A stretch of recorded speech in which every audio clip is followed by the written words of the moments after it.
The rope made of caribou tendons dug so deeply into his wrists that the skin burst and blood trickled down his fingers onto the snow. So Gyeongho was kneeling at the foot of the great ice wall, while his stepbrother Chae Do-yeon was finishing off a rice cake. Not his own, his mother's. The very same rice cake that Gyeongho had baked using a recipe from her notes. The only thing left of her after she died 3 months ago.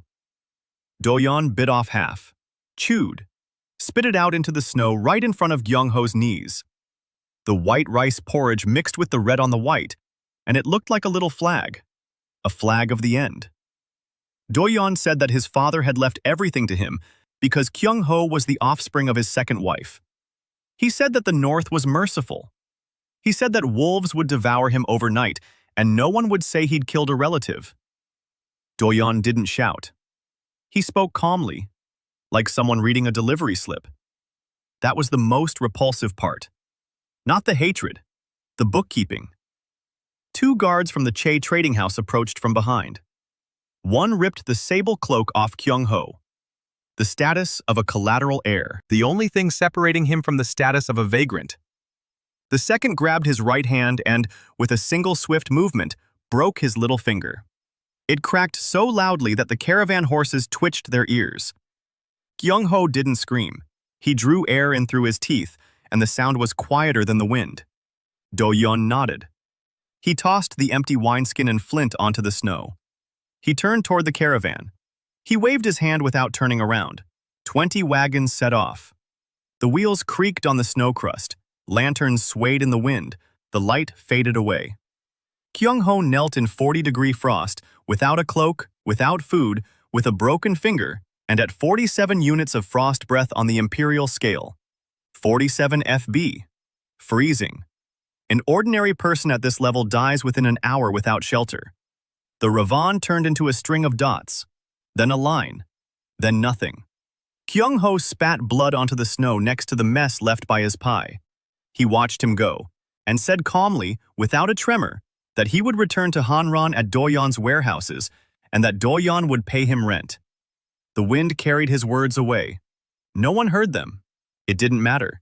He heard them himself. Inside So Gyeongho's skull, 2 lives coexisted. The one now kneeling in the snow, and the one who, for 9 years, had designed cold storage warehouses for a corporation in Seoul. The one who knew that -40 wasn't death. -40 was an operating temperature. He needed a wall. He needed a roof. He needed a fire. He looked at his hands. A rope made of caribou tendons. Tendons. That meant a caribou had been killed somewhere nearby. That meant there was a herd. That meant there was a trail. He raised his head and looked at the snow. The wind was blowing from the northwest. The caravan's tracks led south. But to the left, 100 paces away, the snow had been trampled differently. Not from wheels, from hooves. Small ones. Hairs. He rolled onto his side, pressed his broken little finger against his thigh, and hissed. The pain struck like a white flash beneath his eyelids. Then it receded.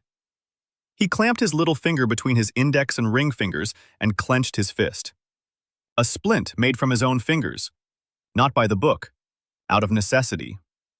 He stood up. His legs held him up. Flint in his left pocket. The wineskin was empty but intact. He picked up the wineskin and set off toward the hair tracks. Every step felt like a blow to the chest. The frost crept under his shirt and bit at his ribs. 47 MD. 1 hour of life without shelter. He gauged the time by the moon's position. 2 hours of sunlight were already over. The moon was low in the sky. That meant he had 40 minutes before his body began to shut down. He quickened his pace. The hair tracks led to a ridge of rocks 200 paces from the wall. Dry shrubs grew among the rocks. Dead. Frozen to the core. But dry.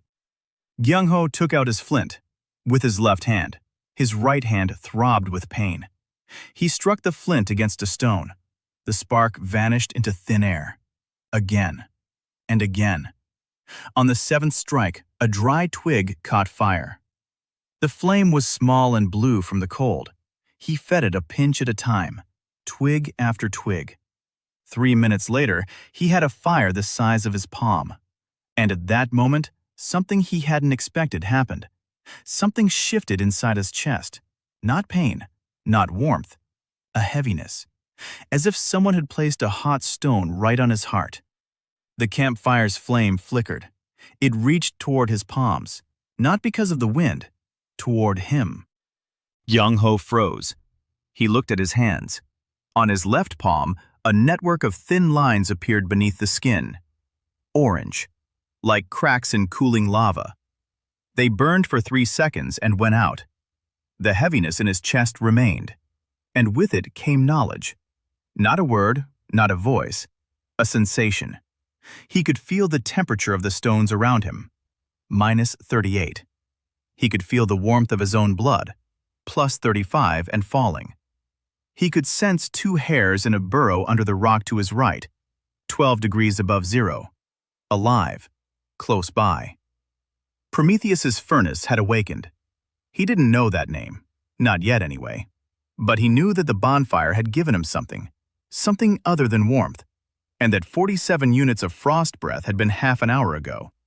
Now he didn't know how much, but he was feeling the cold less. He pulled a long, flat fragment out from among the rocks. He split the edge with flint. It turned into something like a scraper. Then he unwound the rope from his wrists.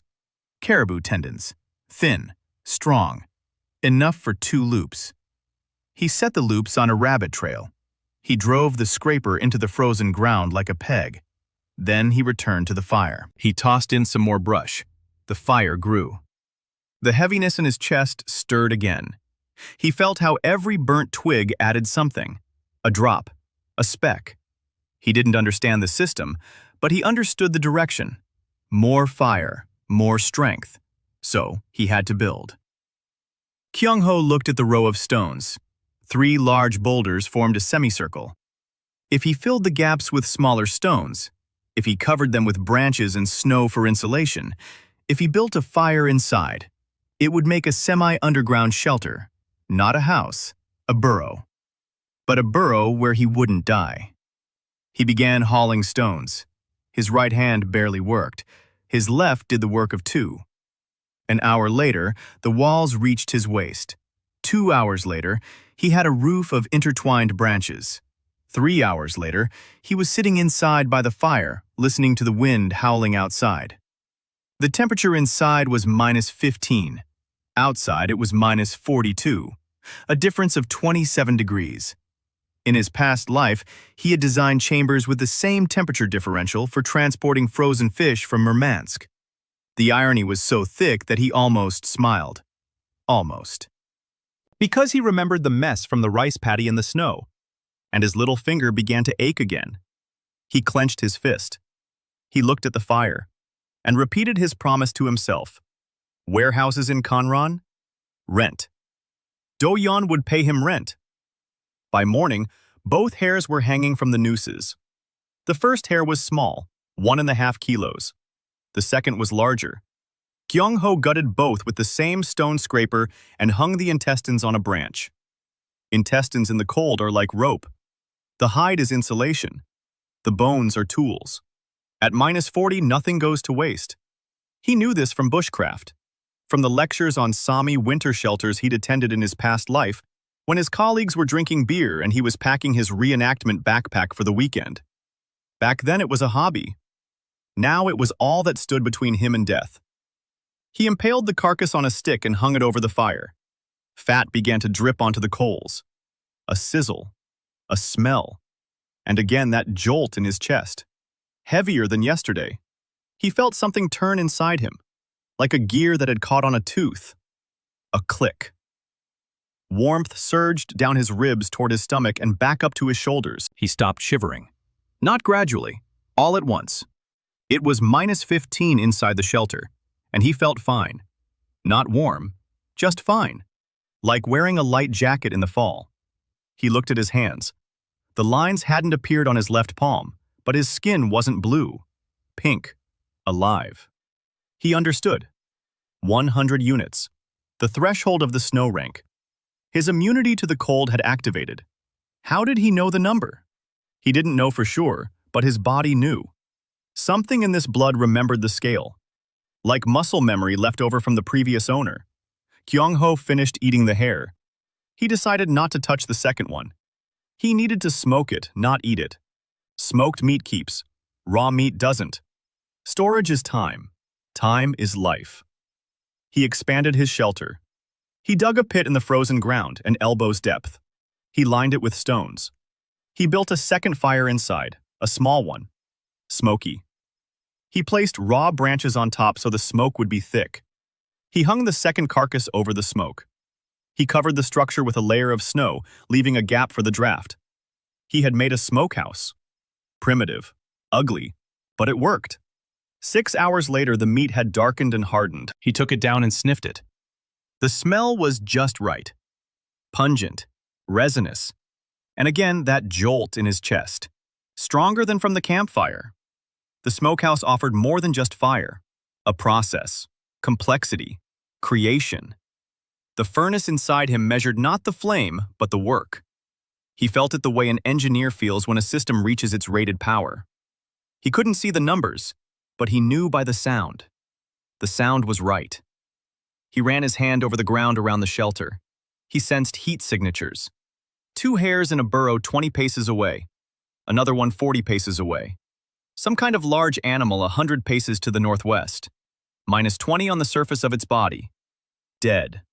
A frozen carcass. He stepped out of the shelter. The wind hit his face, and for the first time it didn't burn. He walked through the snow in just a shirt and pants, and it was bearable. Snow rank. Over 100 MD. Yesterday he was dying. Today he was walking across the open tundra without a cloak.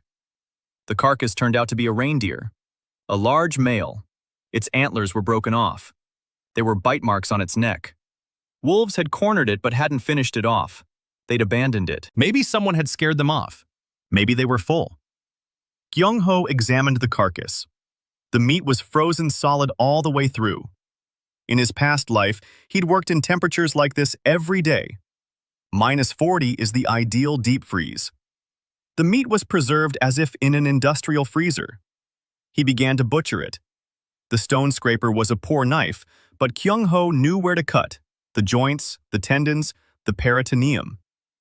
9 years of working with carcasses in warehouses had taught him anatomy better than any butcher on this continent. In 2 hours, he had cut the deer into 12 pieces. He removed the hide almost entirely. It was the size of a blanket. He carried everything to the shelter in 4 trips. He hung the meat in the smokehouse. He covered the entrance with the hide. The temperature inside rose to -8. For a snow rank, that was like 20 plus. He lay on the stone floor of the shelter, wrapped in the deer hide, and listened to the smokehouse crackle. Every hour he turned the pieces over. Every hour, the thud in his chest repeated. By the evening of the second day, he had 12 pieces of smoked venison. Ropes made from intestines. A hide. Tools made from bones. And the feeling that his MD had surpassed 200.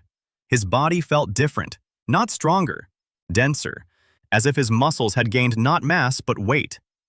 He squeezed stones with his left hand, and they crumbled. Not all of them, just the small ones. But yesterday he hadn't been able to snap a branch thicker than a finger. On the third day, he began to build. Not a shelter, a winter camp. He chose a spot 100 steps to the south. There, a ridge of rocks formed a natural hollow. It offered protection from the wind on 3 sides. He would build the 4th side himself. He dug into the frozen ground with a reindeer shovel. He built the walls from stones held together with a mixture of snow and ash.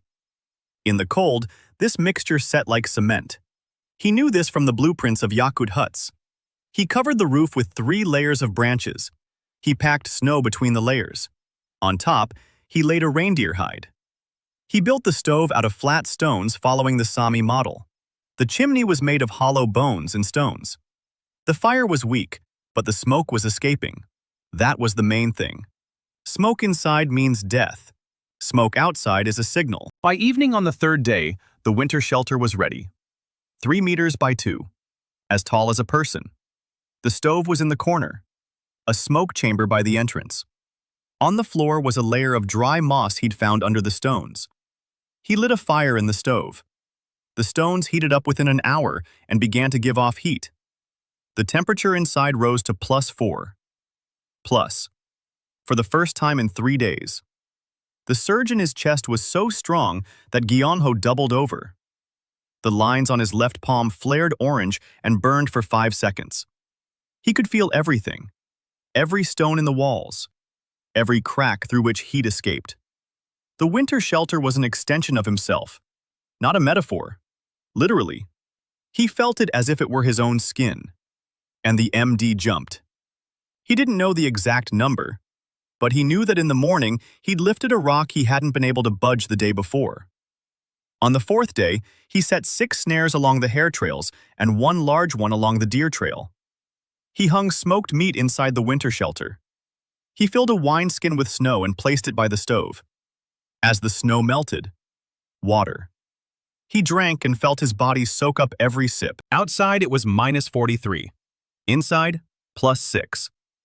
A 49-degree difference. Better than most winter shelters he'd seen on his Yakut expeditions. And this was only the 4th day. 4 days ago, he had a broken finger and a wineskin. Now he had a home. Meat, water, fire, and a body that was no longer freezing. Doyon had expected the wolves to find him on the first night. The wolves didn't find him. Others did. He heard them before he saw them. 3 heat signatures. Human. Body temperatures slightly below normal. Accustomed to the cold. Moving quickly. From the northeast. Heading toward the smoke. They emerged from the blizzard like 3 shadows.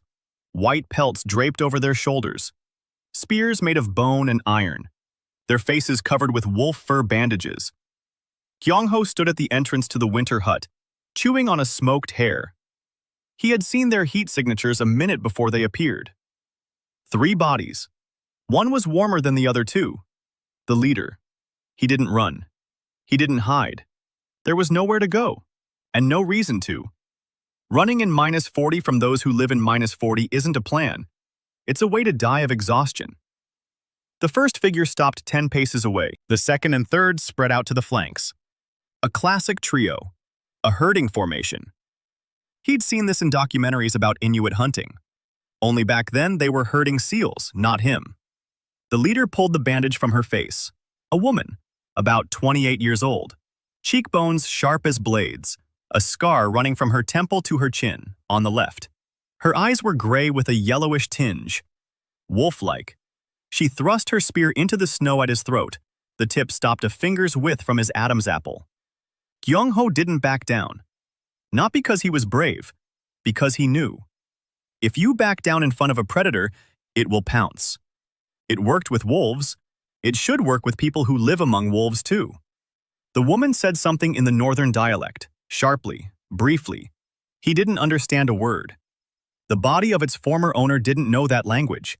The bastard from the southern trading house hadn't learned the northern dialect. Why would he? That's where they send the dead. Gyeongho replied in the southern dialect, slowly, clearly.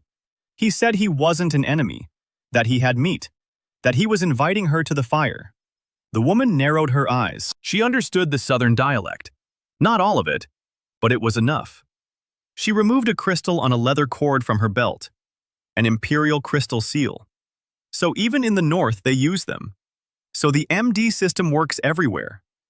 The woman activated the crystal and pointed it at Gyeongho. He didn't know what it looked like from the outside. He only knew that the crystal was scanning. A flash of white light. The crystal lit up.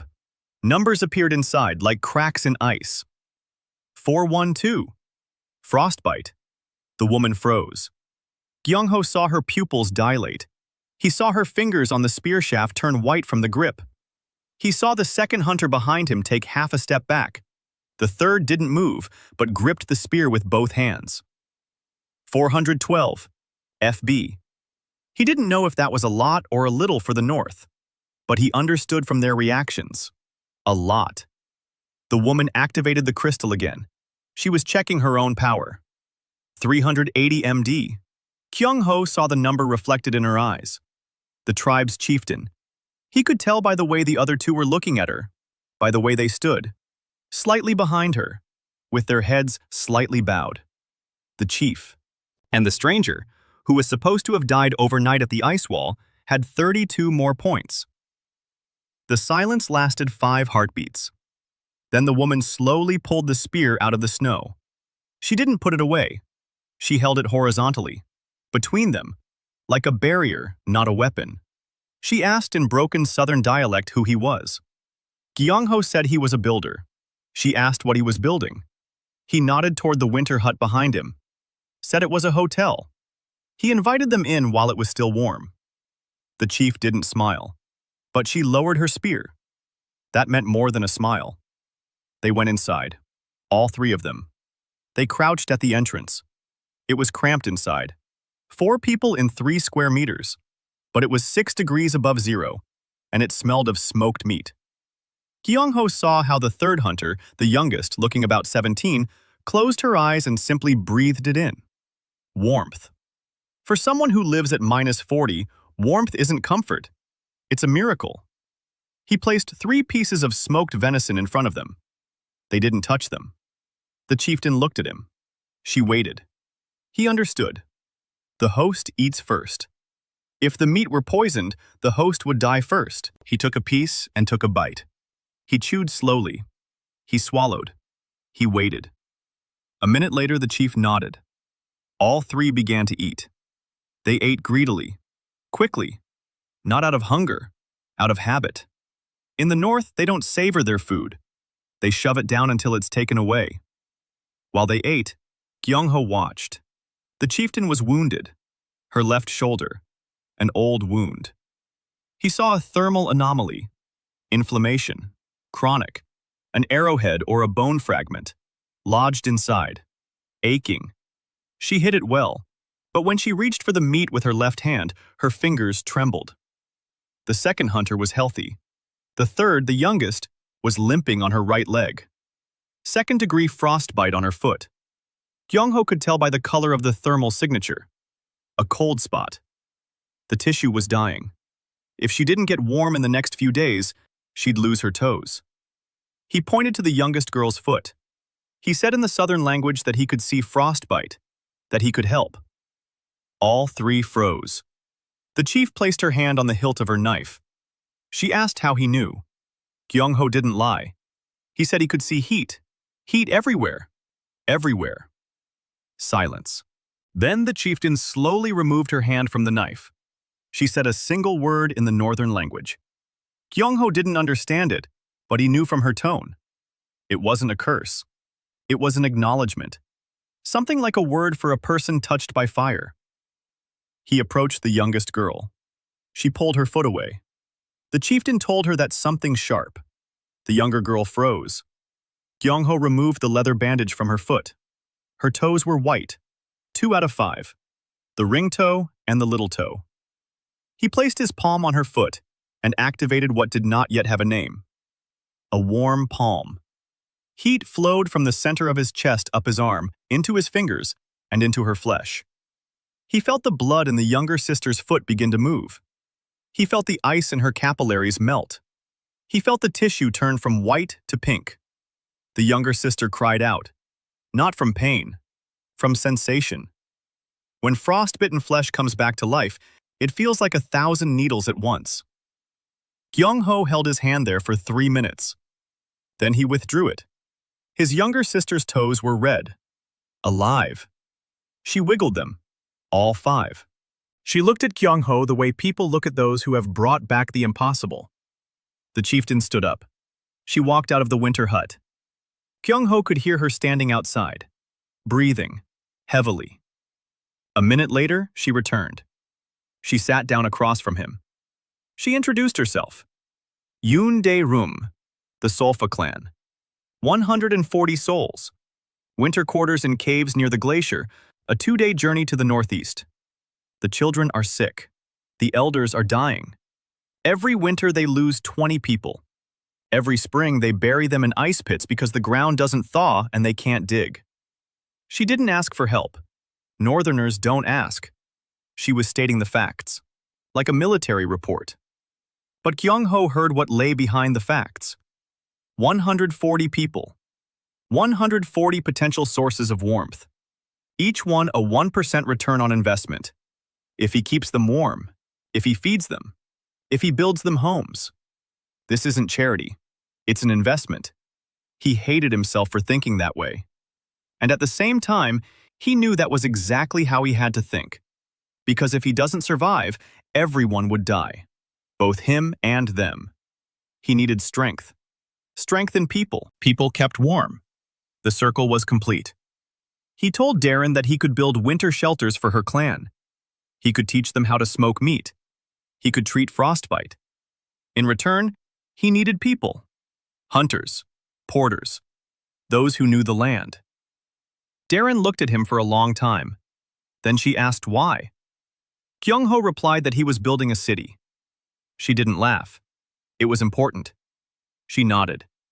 She said she would bring 10 female hunters in 3 days. If by then he had one more winter shelter for 10 people, she would listen further. If not, the conversation was over. 3 days. One winter shelter for 10 people. All by himself. With a broken pinky finger. Gyeongho nodded and said the winter shelter would be ready. Darren stood up. The female hunters stood up behind her. The youngest turned around in the doorway and bowed, briefly, toward Northern custom, forehead forward. They walked into the blizzard and vanished into the white within 10 seconds. Gyeongho was left alone. He looked at his hands. His right hand had a splint made from his own fingers. His left hand, from which just 3 minutes ago had flowed warmth capable of reviving dead flesh. 3 days, 10 locations. He stepped out of the winter hut and began searching for stones. Stones in the north are endless. They are the only resource here more abundant than death. Gyeongho hauled them for 2 days straight, without sleep. His snow rank allowed him to work in the cold without a cloak, and the Prometheus furnace was fueled by every fire he lit to keep warm between trips. He could feel the MD growing, slowly, drop by drop. Every fire he kindled, every stone he heated, a drop, another drop. He chose a spot for the second winter shelter 100 steps from the first, a long crevice between 2 rocky outcrops, natural walls on both sides, 2 human heights high, 4 steps wide, 12 steps long. If he sealed both ends and put a roof over it, he'd have a space for 10 sleeping places, more than just a winter shelter, a barracks.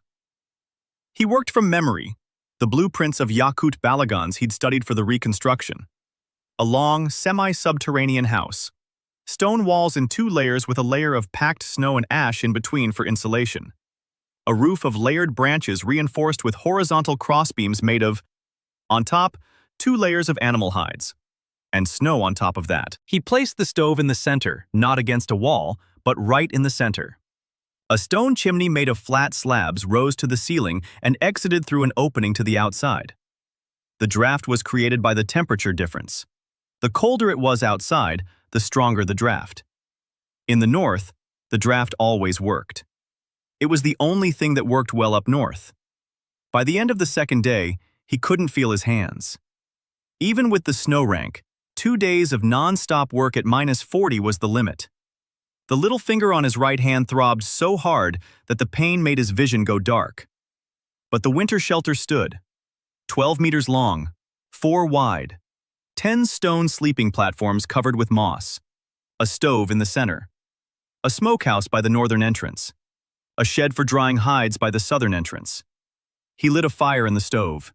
The stones heated up. 2 hours later, the temperature inside reached +2. Outside, it was -45. The wind picked up. A real storm.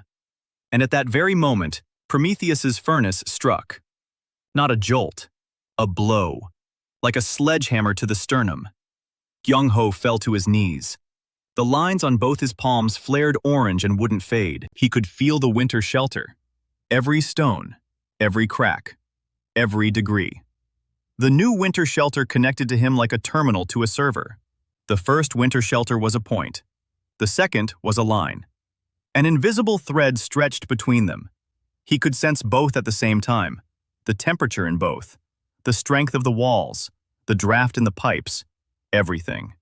And the MD spiked. He didn't see the number, but he knew. Building a single winter shelter yielded more than 100 campfires, because a winter shelter isn't just heat, it's a system. A stove plus a chimney plus insulation plus layout. Complexity multiplied the output. He was an engineer. He built systems. The Prometheus stove was created for people like him. Gyeongho lay on the stone floor and stared at the ceiling. He breathed. He counted. 2 winter shelters, 1 smokehouse, about 50 pieces of smoked meat. His MD must be somewhere around 500, maybe higher. Silver rank. Squad commander on the imperial scale. 4 days ago he was a freezer. 0, meat for the wolves. He closed his eyes and saw Doyeon's face, chewing a rice cake, spitting it out into the snow. He whispered a single word, rent. Then he fell asleep. For the first time in 2 days. He woke up to a sound. Footsteps. Lots of them. He jumped up. Thermal signatures. 12. No. 14. Outside. Approaching from the northeast. He went out. Yoon Darren was standing 20 paces away. Behind her were 14 people. Not 10. 14. 10 female hunters in white furs carrying spears. And 4 others. An old man. 2 women. A child. About 6 years old. A girl. Wrapped in furs so that only her eyes were visible. Large. Frightened. Gyeongho looked at Darren. She said she'd brought 10, as promised. The rest had come on their own. The old man had heard about the stranger with warm hands. The women had lost their husbands last winter. The girl was an orphan. Darren didn't apologize for the extra ones. She had checked. Gyeongho looked at the winter shelter. 10 sleeping platforms. 14 people. Crowded. But not impossible. He nodded. He said there would be enough room. And at that moment, the girl broke free from the woman's grasp. She ran up to Gyeongho, grabbed his pant leg, lifted her face. Her lips were blue. He bent down, placed his palm on her forehead. Warmth flowed from his chest down his arm. The girl closed her eyes. Color returned to her lips in a second. Pink. Alive. She didn't let go of his pant leg. The old man behind Darren sank to his knees in the snow. Not in front of Gyeongho. In front of the winter camp. In front of the smoke rising from the chimney. In front of the warmth. In the north, warmth is a god. Gyeongho lifted the girl into his arms. She weighed as little as an empty wineskin. He turned to Darren and said they needed to talk. Inside. Behind the meat. An hour later, he was explaining the plan. Slowly, clearly, in the southern tongue, with Darren translating. She knew both languages worse than she'd thought, but well enough for the essentials. A smokehouse for 40 carcasses. Not 3. 40. The hunters kill the game and drag it here. He smokes it. Smoked meat is stored. Storage is a stockpile. A stockpile is a bargaining chip. With other clans. With the South, if it comes to that. At the same time, construction. A 3rd winter shelter. A 4th. He'll teach them. Stone plus snow plus ash. A stove in the center. A chimney leading outside. Not complicated. Repeatable. Scalable. Darren listened in silence. Then she asked why. Why does he need this? He's an outsider. A southerner. An outcast. He could have survived on his own. Gone further north. Disappeared. Gyeongho told the truth. Not the whole truth, but enough. He said that 1 person freezes to death. 10 people survive. 1,000 people build a city. He said he still had business in the South, a duty. That for this business, he needed a city, and he needed them. Not as servants, as neighbors, as trading partners. He doesn't intend to be their leader. He intends to be their contractor. Darren didn't understand the word contractor. He explained. Someone who builds for a fee. She asked what the fee was. He said they would live in his winter camps and eat his meat. That is the fee. They'll think they're getting everything for free. He'll know that every person kept warm adds to his strength. He didn't say that. But Darren looked at him as if she'd heard it. She nodded. She didn't smile. In the North, people don't smile at agreements. They nod at agreements. That night, 14 people slept in the warmth. Gyeongho lay against the wall and could sense them, each and every one. 14 heat signatures, 14 nodes. 1% of MD from each. Thin streams of power flowed to him through the walls he had built. He could feel the girl breathing evenly for the first time in a long while. He felt the old man stop shivering. He felt one of the hunters relax her grip on the knife handle in her sleep. For the first time. Because it was warm. Because she could let go. Gyeongho closed his eyes. In the morning, he would build a smokehouse. A big one. For 40 carcasses. But for now, right now, he was simply listening to the breathing of the 14 people he had warmed. And somewhere in the south, Choi Do-yeon was sleeping in silk sheets, unaware that the name of the owner of his warehouses would soon change. A smokehouse for 40 carcasses isn't just a pit filled with smoke. It's a production line. Gyeongho sketched out a plan with a twig on the frozen ground, while Darren looked at the drawing the way one looks at a map of enemy territory, with both suspicion and interest. The design was simple. A long trench 1.5 meters deep, 10 meters long. At the bottom, fire pits every 2 meters. Above the pits, cross beams made of reindeer ribs. On the cross beams, hooks made of bent bones. The carcasses are hung on the hooks. The trench is covered from above with stone slabs, with gaps for draft. The smoke rises from the bottom, the meat and escapes through the gaps. The temperature inside stays between 30 and 40 degrees. It's ideal for cold smoking. In his previous life, Gyeongho designed hot smoking lines for a contract with Norwegian fishermen. It was a bit more primitive, but the principle is the same. Smoke plus time plus control. 10 female hunters set out at dawn. They returned in the evening with 7 carcasses, 4 hares, 2 reindeer, and 1 Arctic fox. Gyeongho took the catch. He butchered them himself. He showed 3 of the hunters how to hang them properly, not by the legs, but by the ribs, so the fat would drip down instead of pooling. Fat in the cold turns into a solid film that blocks the smoke from reaching the meat. Bad fat means poor smoking. Poor smoking means rot in a week. He explained this calmly, like a safety briefing at work. The hunters listened, not because they respected him, but because the meat he'd smoked in his small smokehouse had sat for 4 days without spoiling. Up north, meat that doesn't spoil is a stronger argument, stronger than any spear. By the end of the 3rd day of work, the smokehouse was fully loaded. 40 pieces. The smoke flowed steadily. 5 fire pits were smoldering. Gyeongho controlled the temperature with his palm. Literally. Prometheus's furnace allowed him to feel the heat at every point in the trench. If it was too hot somewhere, he would douse the coals with snow. If it was too cold, he would toss in some dry moss. Accuracy within 2 or 3 degrees. Industrial smokehouses in Seoul operated with an accuracy of half a degree. But they had sensors and automation. He had his hands. His hands got the job done. The Prometheus smoker was fed. 40 carcasses smoking at once. The complexity of the process, the scale. He could feel the MD increasing not drop by drop, but sip by sip. Every hour in the smoker yielded more than a full day at a regular fire. The system works better than the sum of its parts. He knew this from logistics. Now he knew it from magic. On the 5th day since the smokehouse began operating, more people arrived. 8 people. 6 women and 2 men. From another branch of the Sulfa clan. Darren hadn't called them. They came on the scent. The smoke from the smokehouse carried far. In the north, where nothing ever burns, the table of smoke can be seen for kilometers. Gyeongho was standing by the smokehouse when they emerged from behind the ridge. Thin, hungry. One of the men's left arm hung limply by his side, a dislocation or a fracture, an old one, healed improperly. Gyeongho looked at Darren. She nodded. They don't turn their own away. He nodded in response. 22. 22 people in his winter quarters. 22 focal points. He could sense each one.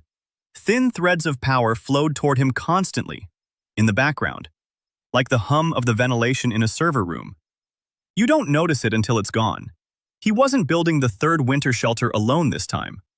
4 female hunters were helping carry the stones. The old man turned out to be a former stonemason. His hands trembled, but he knew which stone would fit perfectly and which would split. Gyeongho showed him the principle of a double wall with insulation. The old man looked at the structure and, for the first time since they'd met, said something longer than 2 words. Darren translated. The old man said that this was how they used to build before the cold. 800 years ago, when there were still cities in the north. Gyeongho stopped. He looked at the old man. He asked how he knew. The old man said he had seen the ruins. Far to the northwest, beyond the glacier. Stone walls with double masonry, exactly like these. Gyeongho said nothing, but he remembered. Someone had built this way too, 800 years ago, before the eternal winter engulfed the north, before the Hearth King.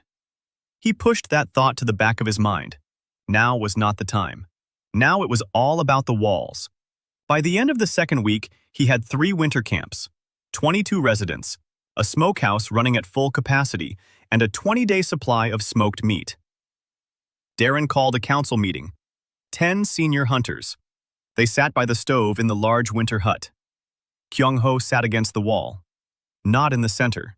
He didn't impose himself. Darren spoke, at length, in the northern tongue. Gyeongho didn't understand the words, but he understood the tone. She proposed something, and some of the hunters were against it, 3 out of 10. They looked at Gyeongho, not hostile, but wary. An outsider, a southerner, a man. 3 reasons not to trust him. In the north, a man without fangs or fur is either a slave or meat. He's not a slave. He has enough meat. So what is he then? Darren turned to him. She asked in the southern tongue if he could show them. He asked what to show. She said strength. He understood. Words wouldn't convince them. A demonstration would. Gyeongho stood up. He stepped out of the winter hut. Everyone followed him. He walked up to the rocky outcrop next to the smokehouse. He placed both palms on the stone. Lines flared orange. He directed heat into the stone. Not a blow. Not an explosion. A slow, steady heating. The stone changed color. Gray turned dark. Dark turned red. Steam rose from the stone. The snow around it melted within a 2-meter radius. Gyeongho removed his hands. 2 palm prints remained on the stone, seared into the granite to the depth of a finger. The hunters were silent. One of the 3 dissenters took a step back. Second one grabbed her spear. The third looked at Darren. Darren took out the crystal seal. She activated it. She aimed it at Gyeongho. A flash. Numbers. 680 MD. Silver rank. In 2 weeks. From 47 to 680. A 14-fold increase. Darren showed the crystal to the hunters. Each one looked at it. Each one saw the number. None of them had more than 300. Their leader had 380. The outsider who'd arrived with an empty wineskin 2 weeks ago had 680. And he'd been building. He didn't fight. He didn't plunder. He didn't give orders. He built. Darren turned to the council. She said one sentence in Northern. All 10 nodded. Even the 3 who had disagreed. Then Darren turned to Gyeongho. And in the southern tongue, with an accent that made her words as sharp as ice, she said that the Sulfa clan accepted his terms. A shared winter shelter. A shared smokehouse. A shared trading stock. He builds. They guard and hunt. Darren remains the clan chief. Gyeongho manages construction and storage. Separate powers, military and economic. She held out her hand. Not for a handshake. In the north, they don't shake hands. She held out her hand, palm up. She waited. Gyeongho placed his palm on top of hers. The warmth from his hand flowed into hers. She didn't pull away. She clasped his fingers. Briefly, firmly. She withdrew her hand. The agreement was sealed. That night, Gyeongho sat in the first winter hut. A small one. His own. Alone. He stared at the fire in the stove and counted. 22 people, 680 MD, 3 winter camps, a 20-day supply of meat, growth rate. If he builds a greenhouse, if he finds hot springs for the salt works, if the smokehouse runs at full capacity, 1 month. In a month, 1,500 MD, realistically, 2 months, 2,000. Ice rank, the level of a clan chieftain on the imperial scale. And Doyon, 1,240, highest silver. In 2 months, Gyeongho will be stronger than his brother. Not in battle, he's not a fighter, but in numbers. In the numbers displayed by the imperial crystal, in the numbers that the entire hall can see. Numbers you can't look away from or buy your way out of. He pulled a waxed paper wrapper from his breast pocket, unfolded it, half a rice cake. The half he'd managed to hide before Doyon took the rest.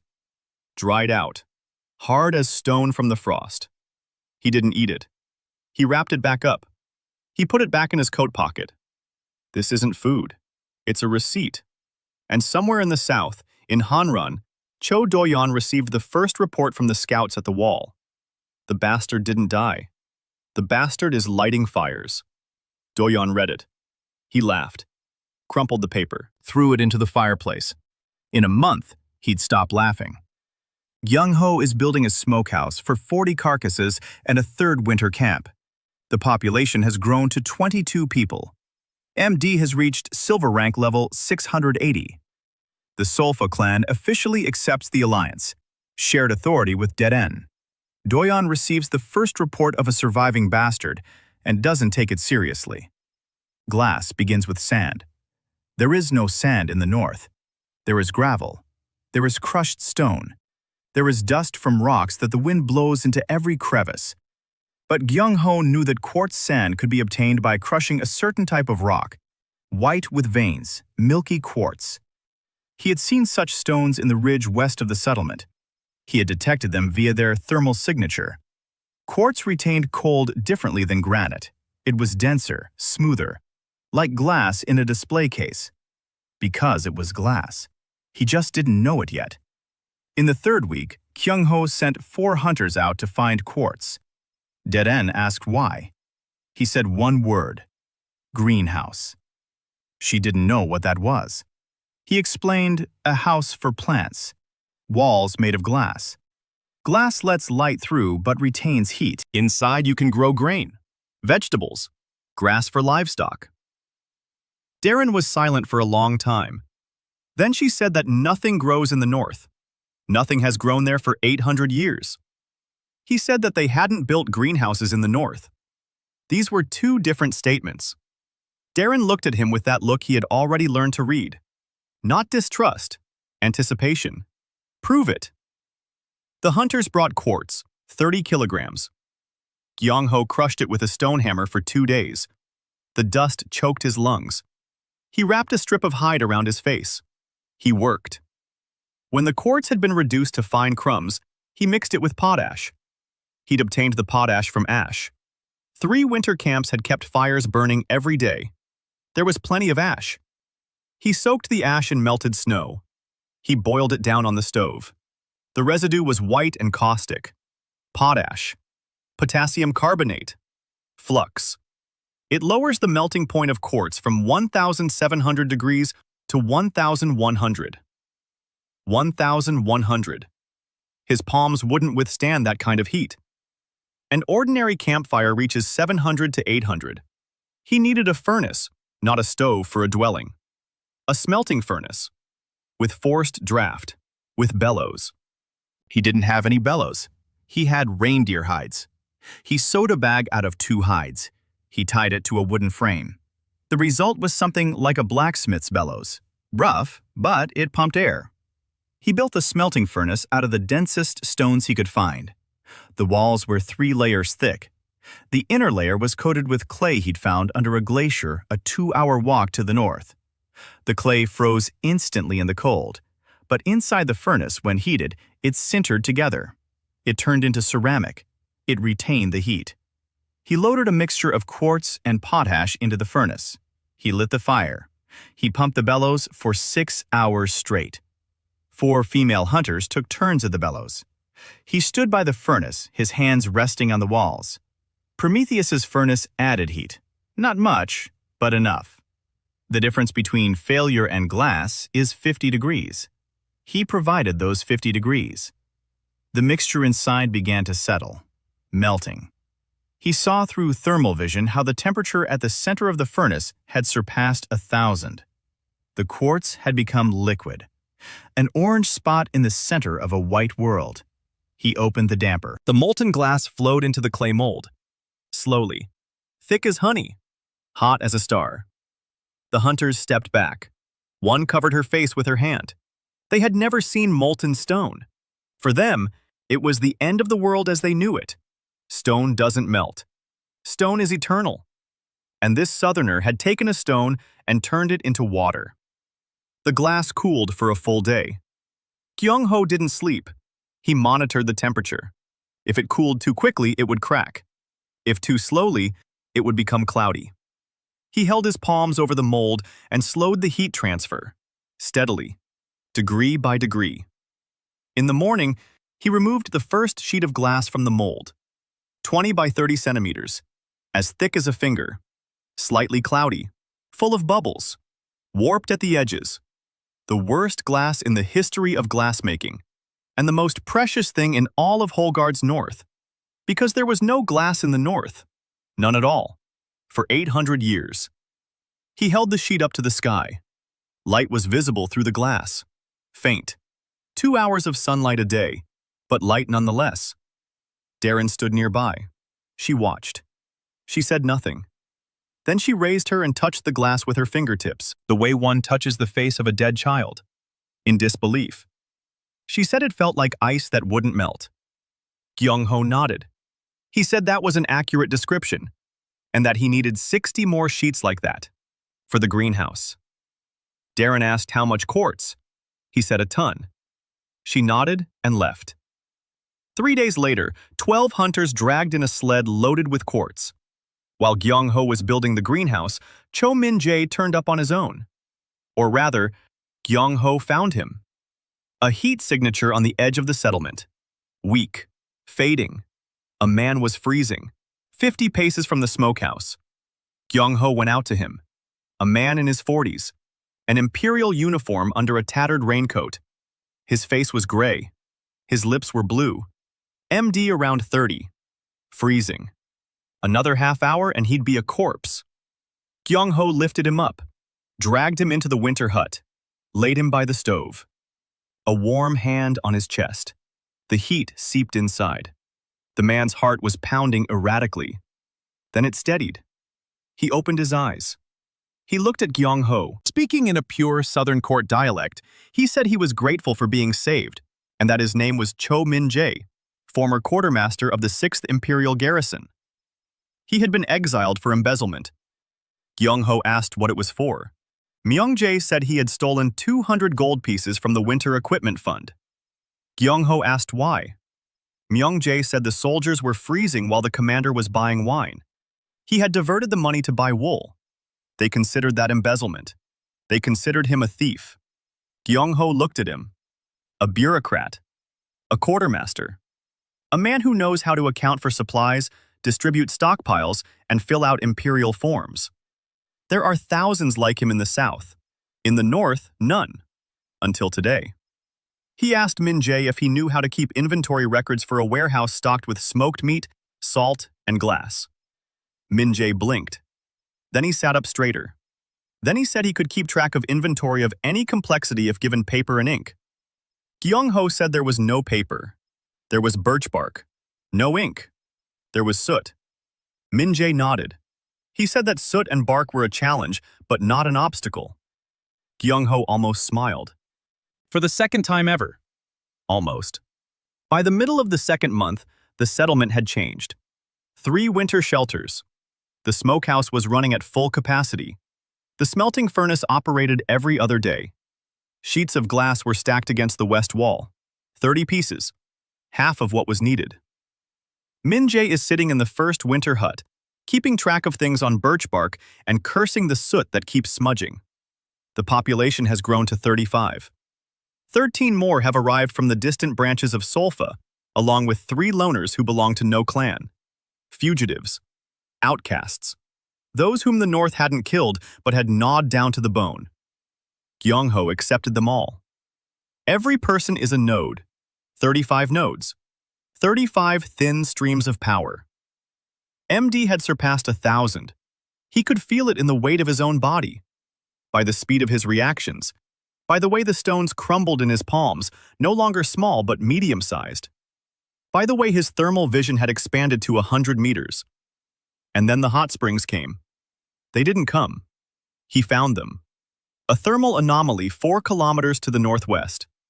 A bright spot beneath a layer of permafrost, plus 70 at a depth of 3 meters. A geothermal spring. In the south, they used these for baths and resorts. In the north, no one knew they existed, because no one could see heat through the ground. Gyeongho could. He led Darren and 6 hunters there. They dug for 2 days. At a depth of 2 meters, they struck water, hot, steaming, plus 53 by his estimate. The hunters recoiled from the pit as if from an explosion. Hot water from the ground. In the north, where everything has been dead and frozen for 800 years. One of them dropped to her knees. Not out of reverence, her legs gave way. Darren stood over the pit and watched the steam. Then she looked at Gyeongho, and for the first time ever, she said a single word that wasn't a command, a question, or a statement of fact. She said his name. Gyeongho. No titles, no nicknames, just his name. In the north, a name is an acknowledgement that you exist, that you're not just meat or a shadow, that you're a person people talk to. The hot springs changed everything. Hot water is a saltworks. In the north, there are salt deposits beneath the permafrost. Gyeongho knew this from his geology classes. Hot water can dissolve salt, evaporate it, produce crystals. Salt in the north is more valuable than silver.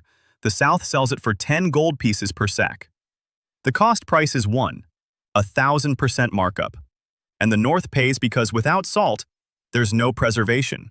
Without preservation, there are no reserves. Without reserves, every winter is Russian roulette. Gyeongho was going to wrest this leverage from the South's hands. With a single saltworks, he began construction. The saltworks was more complex than a smokehouse. A system of canals from the spring, evaporation basins lined with stone and clay, a canopy to keep out the snow, drainage for the spent brine. He worked with 12 assistants for 10 days. Prometheus's furnace howled inside his chest, every day, every hour. The scale of the construction fed it the way fuel feeds a blast furnace. MD was growing. By the end of the 2nd month, he had a sense of the number. Not exactly, roughly, 1,500. 1,500 MD, silver supreme, almost icy. A settlement of 80 souls, 3 winter shelters, a smokehouse, a smelting furnace, a saltworks at the hot springs, and the frame of a greenhouse made of glass panels, waiting for the last 20 sheets. Darren came to him in the evening. She sat down by the stove. She was silent for a long time. Then she said that her younger sister had been abducted by a southern caravan 5 years ago. Sold to Conran, to a house of pleasure, as a northern curiosity. That she doesn't know if her sister is alive. That if she's alive, she wants her back. That if she's dead, she wants to know where her grave is. Gyeongho listened. He remained silent. Then he said that when his trade caravans reached Hanran, he would find her sister, dead or alive. This wasn't charity, it was a duty. Darren nodded. Then she pulled a knife from behind her belt. She slit her palm. Blood dripped onto the stone by the stove. A vassal's oath. Not out of love, she said. Out of calculation. Gyeongho looked at the blood on the stone. He nodded. Out of calculation. The greenhouse was completed on the first day of the 3rd month. 60 glass panels in a wooden frame. 4 meters by 8. 2.5 meters high. Channels carrying hot water from the springs ran beneath the floor. The temperature inside was plus 14. Outside, it was minus 41. A 55-degree temperature difference. When Gyeongho opened the door and let the first 10 people in to look around, silence fell. Then the orphan girl, the very one he'd warmed up on the first day, laughed. She just laughed. because she was warm, and because she saw the soil. Not frozen, soft, black. Gyeongho had brought soil from the hot springs. There the ground thawed to a depth of half a meter. He filled 40 bags. He covered the floor of the greenhouse with it. He planted seeds. Not southern ones, northern ones. The moss he found under the rocks produced spores. In the warmth, the spores sprouted in 3 days. Wild onions grew near the hot springs. He transplanted the bulbs. A week later, green shoots were poking out of the ground. The color green. There's no green in the north. There's white, gray, and black. Sometimes red like blood. Green is a color from legends. The old stonemason stood over the onion patch and wept, silently. Tears froze on his cheeks. Darren stood nearby and didn't cry, but her fingers on the spear shaft had turned white from the force of her grip. Gyeongho wasn't looking at them. He was looking at the thermometer, a homemade one. A glass tube filled with tinted alcohol. He'd distilled the alcohol from fermented berries that the hunters had found under the snow on the southern slope. Primitive, but it worked. A steady +14. The greenhouse was generating MD like crazy, 200 units a day. He could feel it as a stream, not in drops, in a stream.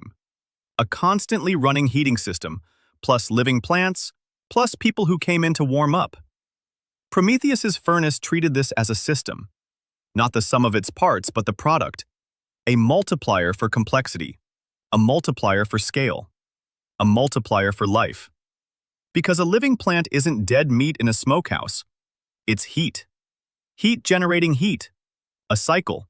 The furnace loved cycles. By the middle of the 3rd month, MD had surpassed 2,000. The ice rank. The level of a clan leader on the imperial scale. Gyeongho found this out when Darren activated the crystal seal during another check. 2,140. She looked at the number, looked at him, said nothing. But that evening at dinner, she sat next to him. Not across from him, next to him. In the north, that meant more than words. 3 days later, the mercenaries arrived. Gyeongho sensed them a kilometer away. 52 thermal signatures. Hot, well-dressed, well-fed. They were moving from the southwest, from the wall. In formation. Military formation. He roused Darren 2 hours before contact. She roused the hunters 10 minutes before. 30 women with spears and bows lined up along the southern perimeter of the settlement. Gyeongho stood behind them, not with a weapon, with a plan. 52 mercenaries from the Crimson Fang Guild emerged from the blizzard like a pack. Red armbands on their left shoulders, swords, crossbows, chainmail under their cloaks. Their leader, an MD, had about 600 men. Gyeongho could tell by the brightness of his thermal signature, the hottest of them all, confident, well-fed, a southerner. The leader stopped 50 paces away.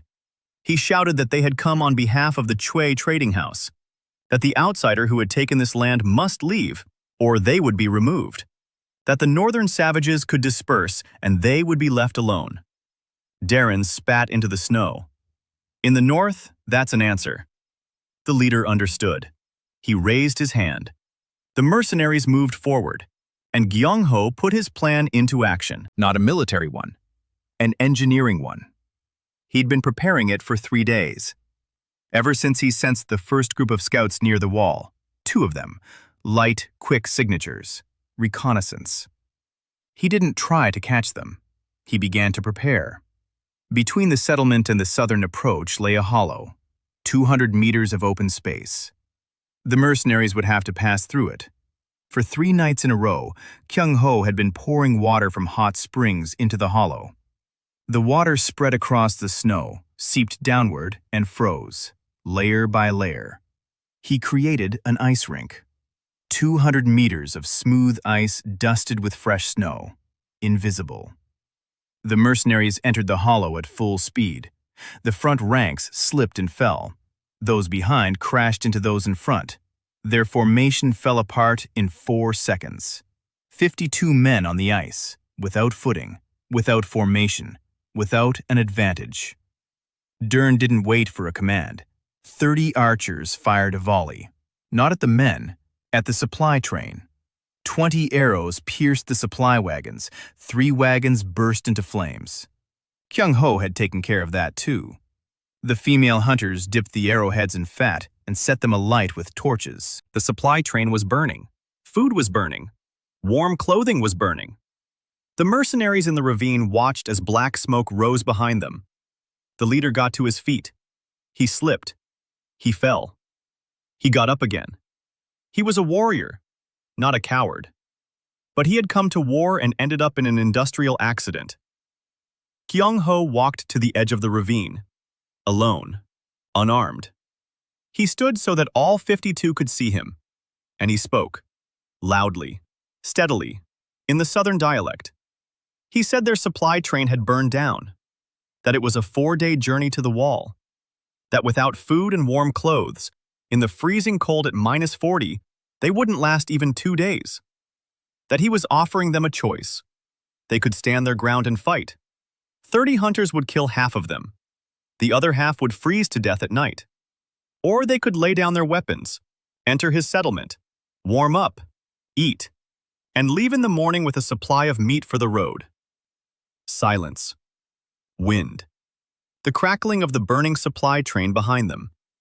The leader stood on the ice and looked at Gyeongho, then at the burning supply train, then at Gyeongho again. Then he threw his sword onto the ice. The sound of metal striking the ice carried far. One by one, the mercenaries dropped their weapons.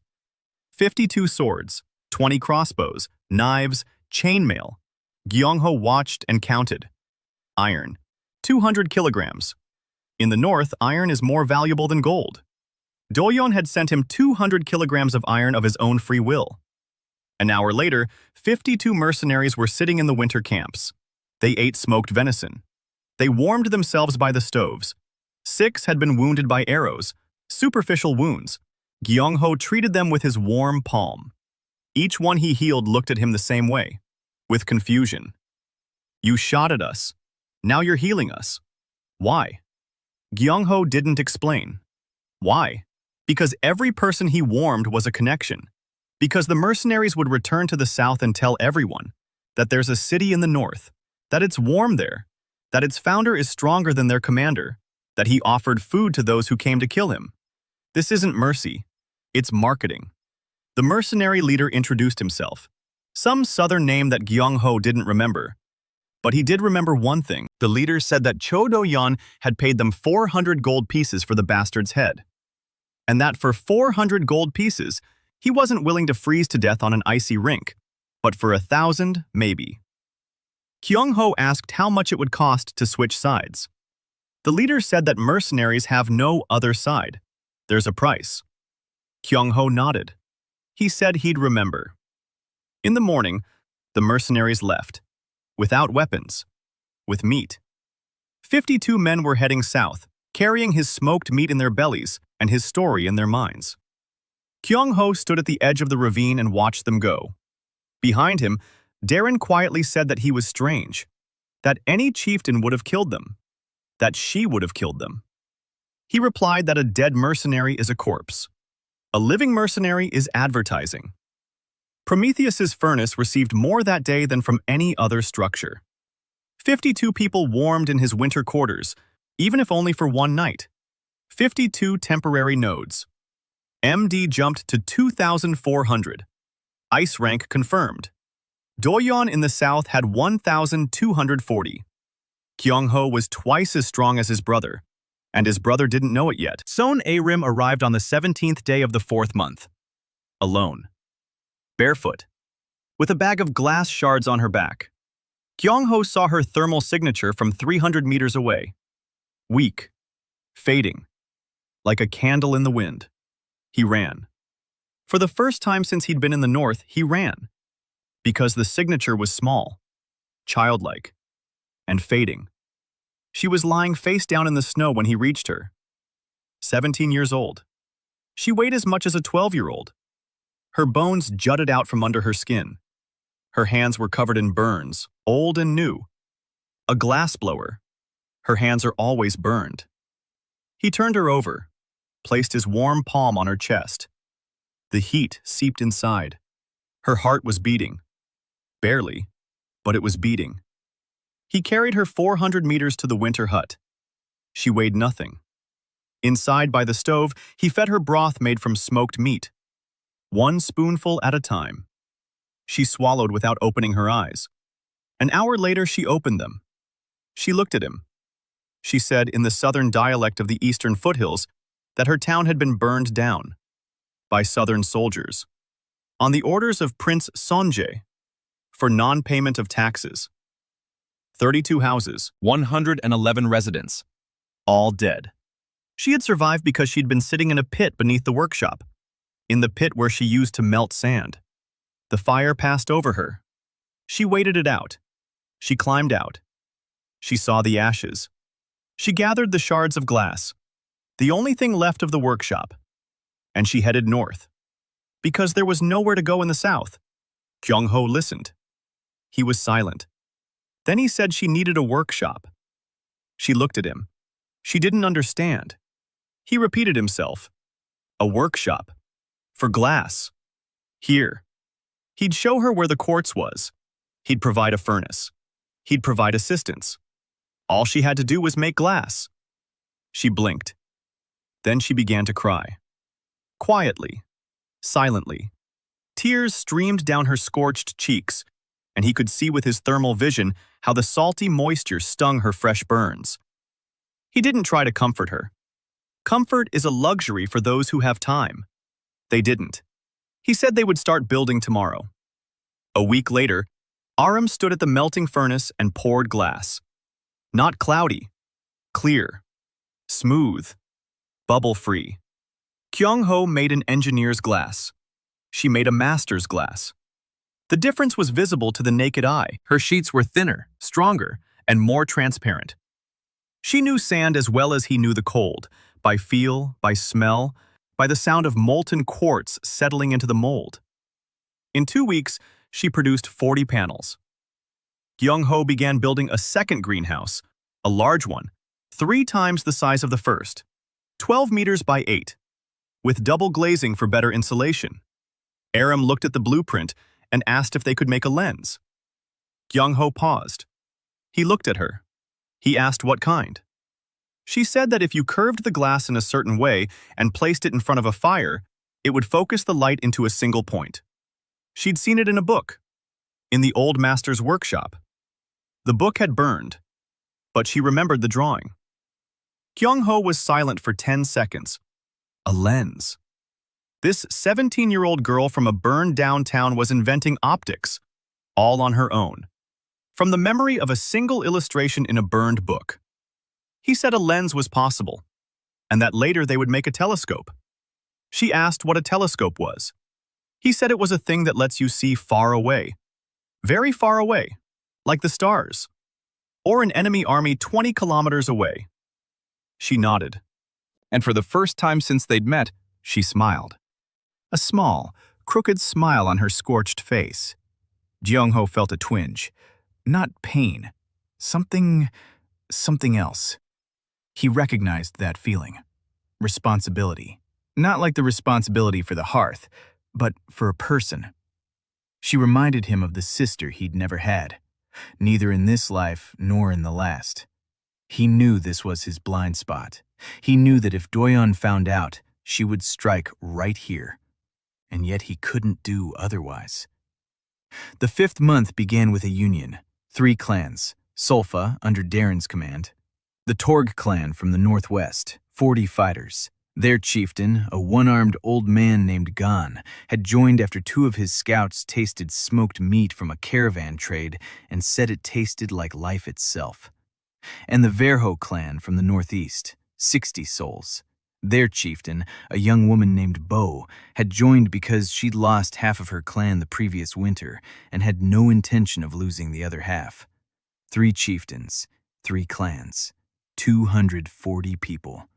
Plus loners and refugees, a total of 310 souls by the time the settlement was founded. Gyeongho stood on a rock in the middle of the construction site and looked at the people who had come. 310, each a node of the hearth. each 1%. MD was no longer counted in drops. It was counted as a river. 5,800. He knew for sure. Darren checked every week. 5,800. The icy highest. Stronger than any clan in the north. Stronger than half the southern barons. The city was given a name. Beexel. White salt. Because salt had brought them trade, and white is the color of the north. Minja drew up the documents, on birch bark, with a glass seal that Aram carved according to his design.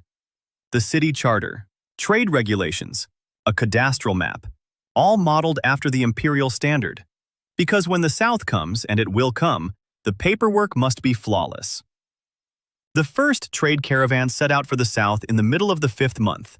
10 sleds, cargo, 200 kilograms of smoked meat, 100 kilograms of salt, 20 glass panels, 5 barrels of fermented berries, an escort, 20 Darren hunters, and Minja, with a folder of documents. Inside the folder were trade licenses drawn up according to imperial law, waybills, certificates of origin, seals, all forged, all flawless. Minja knew imperial bureaucracy better than most imperial officials, because he was one of them. The caravan passed through the wall, the first northern caravan in 80 years. The guards at the wall let it through because the documents were in order, and 20 women with spears were watching so closely that no one wanted to argue. In the South, they sold everything in a single day. Salt went first, glass second, meat third. They returned with iron, 500 kilograms, with seeds, wheat, rye, barley, with fabric, 300 meters, with news. Choi Do-yeon heard about the caravan, and he stopped laughing. Gyeongho was standing at the gates of Beexel when the caravan returned. He watched as they unloaded the sleds. Iron, seeds, fabric. In his past life, he'd received containers from Murmansk at a warehouse in Incheon. Tons of frozen fish, 5-page shipping documents, a 12-link logistics chain. That had been easier. There were no containers here. There were sleds. There was no port. There was the ice wall. There was no shift supervisor. There was Yoon Daren with 2 spears on her back. But the principle was the same. Goods in, goods out. The margin in between. And whoever controls the margin controls the world. He pulled a waxed paper from his bosom, unfolded it. Half a rice cake, dried hard as a rock. He looked at it, wrapped it back up. Soon, the poisoner arrived in the 7th month. Gyeongho didn't sense him. That was the first and last thing he never forgave himself for. A man appeared with a group of refugees, 12 outcasts from the southwest. Skinny, sick, the usual stream. By the 7th month, they were arriving in Beexel every week. 5, 10, 20 at a time. The rumors spread through the north like wildfire. The city where it's warm. A city where they feed you. A city where you're not a slave. Gyeongho took them all in. Every knot, every percentage.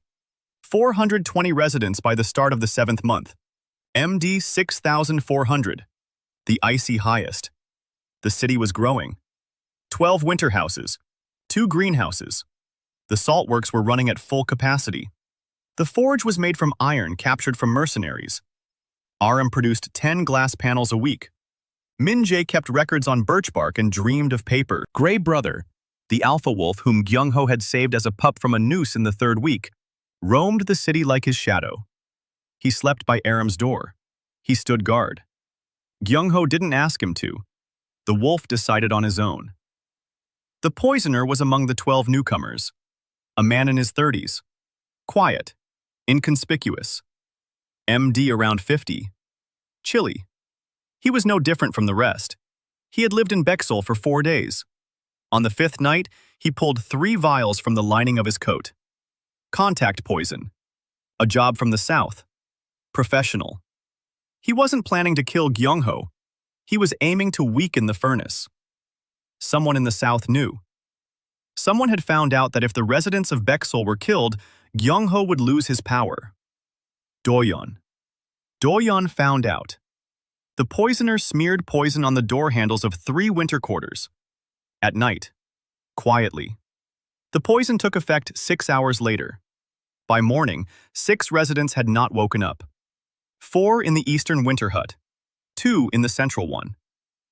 Gyeongho realized it the moment the 6th thread snapped. He was sitting by the furnace in his first winter hut, working on the blueprint for the second smithy when the world flickered, like a screen that lost power for a second. 6 threads, 6 knots. They snapped simultaneously. And the furnace of Prometheus struck him directly. Not a jolt, a blow, like a sledgehammer to the spine. He fell face first onto the blueprint. His left arm went numb up to his shoulder. Frostbite spread across his skin like frost on glass. His fingers turned white. His wrist, his forearm. 10% of his MD burned away instantly, from 6,400 to 5,760. And the pain, sixfold. He felt as if 6 people were dying, each one, at the same time. The cold filling their lungs, hearts stopping. The final exhale that never became an inhale. He lay on the floor and howled. He didn't scream. He howled, like the Grey Brother. A minute later, he stood up. His left arm wouldn't work. It hung limply, white up to the elbow. He left the winter hut. He ran toward the eastern one. The door was open. Inside were 4 bodies. A woman, 2 men, a child. A boy of about 10. They lay on their cots, as if asleep. Only they weren't breathing. Gyeongho stood in the doorway and watched. Then he turned. He walked toward the central hut. 2 more. An elderly couple, husband and wife. Their hands clasped together. They had died together. Even in death, they hadn't let go of each other. Gyeongho crouched down. He placed the palm of his right hand on their clasped fingers. Cold. Dead. His warm palm had no effect on the dead, only on the living. He withdrew his hand. He stood up. He went out. Darren was already outside, with a spear. Her face was stony. She had seen the bodies. Gyeongho said one word. Poison. Darren turned to the hunters. The order was short, sharp. 5 minutes later, the whole town was on its feet. 10 minutes later, they found traces of poison on the doors. 20 minutes later, they found the poisoner. He was trying to flee south. Grey Brother found him first. The wolf stood over the man lying in the snow and growled so loudly that the air vibrated. The poisoner didn't move. Smart. Darren approached. She grabbed him by the collar. She shook him like a rag. He started talking, quickly, confusingly. He said he'd been hired by Cho Do-yeon through a middleman in Hanran. 400 gold pieces for 6 deaths, the same amount as for Gyeongho's head. A southern mercenary's life is worth 400 gold. The lives of 6 northerners are worth just as much. Simple math. Darren looked at Gyeongho. She was waiting for an order. To kill, slowly. In the north, poisoners are killed slowly. Gyeongho looked at the man in the snow. Then he said to let him go. Darren didn't move. She stared at him. In her eyes was something he hadn't seen before. Rage. Not cold. Hot. 6 people were dead. Among them, a child. And he was telling her to let him go. Gyeongho repeated himself. Let him go. Send him to the south. Alive. With a message. Darren unclenched her fingers. The poisoner fell into the snow. Gyeongho leaned toward him, close enough to see his dilated pupils and the sweat on his forehead despite the frost. He spoke evenly, without emotion. Tell Do-yeon. 6. He remembered every name. He'll bring everyone back. With interest. The rate starts today. The poisoner nodded. He stood up. He ran. The Grey Brother saw him off with a growl until he reached the edge of the city. Gyeongho stood where he was. He watched him go. His left hand began to move away. The frost on his skin was melting, slowly. Color was returning, pink instead of white. Prometheus's furnace was restoring him, but more slowly than usual. 10% isn't a scratch. It's an amputation. He felt a void where the 6 threads had been. 6 holes in the web he'd been weaving for 7 months. For the next 2 weeks, Gyeongho hunted. Personally. Not for game. For information. He went around every winter hut, checked every door, every water supply, every bag of food. He found traces of poison. A southern concoction. An extract of ice lichen mixed with an extract of a ferrous mushroom. Contact poison. Tasteless. Odorless. Death in one sleep. He collected the remnants. He handed them to Min-jae. Min-jae examined them and said he'd seen this poison in the Imperial Arsenal, a standard agent for covert operations. So Do-yeon has connections in the army, or in the secret bureau, or both. Gyeongho nodded. He made a note of it. He added it to the list. Do-yeon was rising, just as his character had promised. Not a foolish enemy, wealthy, vengeful, a learner. The first attack failed. Mercenaries, a head-on assault. The second struck a weak spot, the furnace's limitation. The third would be even more precise. Gyeongho knew it. 2 weeks later, MD had recovered. New residents, new buildings. The forge was operating at full capacity. Aram was making glass for the 3rd greenhouse. The population had reached 450. MD 7,200. Higher than before the poisoning. Because the city didn't stop. Because new people arrived every day. Because the Prometheus furnace has no ceiling, only a floor. 6 were buried. In icy pits. The way they bury people in the north. Because the ground doesn't thaw. Because digging isn't possible. Gyeongho placed a glass slab over each pit. 6 glass tombstones. Light passed through them and fell onto the ice. Aram made them herself. Without Ness. At night. She hadn't slept for 2 days. Gyeongho found her asleep by the stove, her hands burned and glass shards in her hair. He covered her with a fur. Gray Brother lay down beside her, guarding her. Gyeongho went outside. He stood over the 6 graves. He looked at the glass slabs. Light played in the cracks. Beautiful, he said quietly. So quietly that only the wind could hear. Arenda is growing, Do-yeon. Every day. The 9th month began with rain. Not warm rain, icy rain, but rain nonetheless. For the first time in living memory for those in the north, water, not snow, fell from the sky. It lasted 20 minutes. Then it started snowing again. But those 20 minutes were enough for all of Beexel to pour out onto the streets and stand with their heads tilted back. 480 people stood in the icy rain, not moving. The old people were crying. The children caught the raindrops in their palms. Darren stood next to Gyeongho and said nothing. Then she said that her grandmother had told her about the rain. That before the frost in the north, it used to rain. That grass grew. That there were rivers instead of glaciers. 800 years ago, before the king hearth fell. Gyeongho listened and thought about climate control. An artificial winter. 800 years. Someone had done this. Someone is maintaining it. And his Prometheus furnace might be the only thing capable of undoing it. But that was later. Right now, an army was marching on the city. Prince Kim Sung-jae had stopped waiting. Do-yeon had stopped acting through intermediaries. 3 failures. The bastard is alive. The bastard is trading. The bastard is building a city. The South's monopoly on supplies to the north is crumbling. Every sack of salt from Beexel is a sack of salt not bought from Seonjae. Every glass panel is a marvel the South isn't supplying.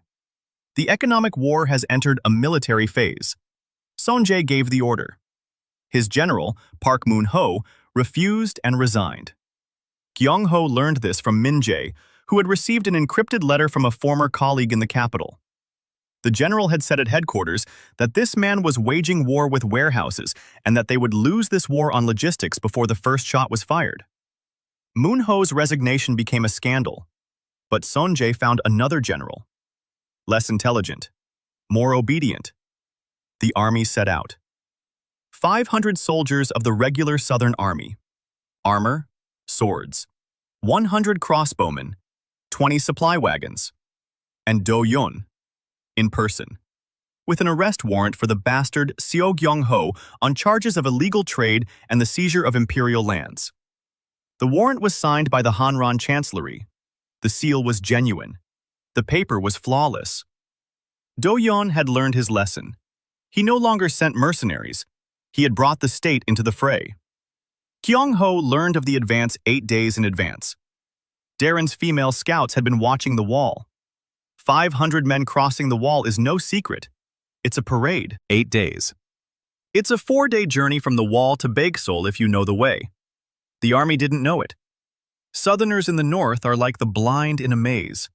It takes them 6 or 7 days. So Gyeongho had a day, maybe 2. He convened a council. Darren, Minjae, Gang, the chieftain of Torg, Bo, the chieftain of Wurho, and Ariam. Ariam wasn't a chieftain, but she made the glass without which there would be no greenhouses. Without greenhouses, there would be no food. Without food, there would be no city. She had a say. Gyeongho spread the map out on the table. Minjae had drawn the map on sheets of birch bark sewn together. It was accurate, with elevation markers, trails, and water sources. 500 soldiers were advancing from the southwest through the Sulfa gorge, the only passable route for the supply train. Gyeongho knew this gorge. He had surveyed it with thermal vision 2 months earlier. It was long, 2 kilometers, and narrow. Walls of icy rock on both sides. The walls are 20 meters high. The bottom is flat but sloped. If the flow from the hot springs at the top of the gorge were blocked and then released all at once. Darren was the first to understand. Her eyes widened. She said one word in the northern language. Flood. Gyeongho nodded. Not a flood. A torrent. Hot water from above. Icy walls on either side. Steam. Fog. Zero visibility. The army in the gorge will be blinded. Wet clothes freeze in the cold within minutes. Armor becomes a trap. At -40, wet metal sticks to the skin. Every soldier in armor will become a prisoner of his own armor. This isn't a battle. It's a water system accident. 3 days of preparation. Gyeongho personally oversaw the construction of the dam upstream of the hot springs. Stones, clay, animal hides for sealing. Water accumulated in the artificial lake. Hot, steamy. 200 cubic meters by the time the army entered the gorge. Darren's scouts sent a signal. A torch on the northern cliff. The army below. In the middle of the gorge. 500 men, 20 wagons, and Doyon, wherever was among them. Gyeongho stood by the dam. He placed his hands on the stone. Prometheus's furnace roared in his chest. He directed the heat toward the base of the dam. The clay softened. The stones shifted. The water found a crack, and it gushed forth. Not a wall of water, a torrent. Wide, fast, hot, 53 degrees. Steam rose instantly. The gorge filled with white mist in 30 seconds. Screams from below, a clang, a splash. The water raced along the bottom of the gorge, flooding everything. Up to the ankles, up to the knees. Hot, then freezing. -40. Hot water in the freezing cold isn't warmth. It's a trap. The water cools. Cooled water freezes. It freezes on everything it touches. Armor, boots, belts, crossbow mechanisms, wagon wheels. In 5 minutes, Sonya's army went from a military force of 500 men to men frozen into their own equipment. They couldn't move. Their feet were frozen to the icy ground. They couldn't shoot. The crossbows were encased in a crust of ice. They couldn't raise their swords. The hilts were welded to their palms through their wet gloves. Darren struck from above, not at the men, at the wagons.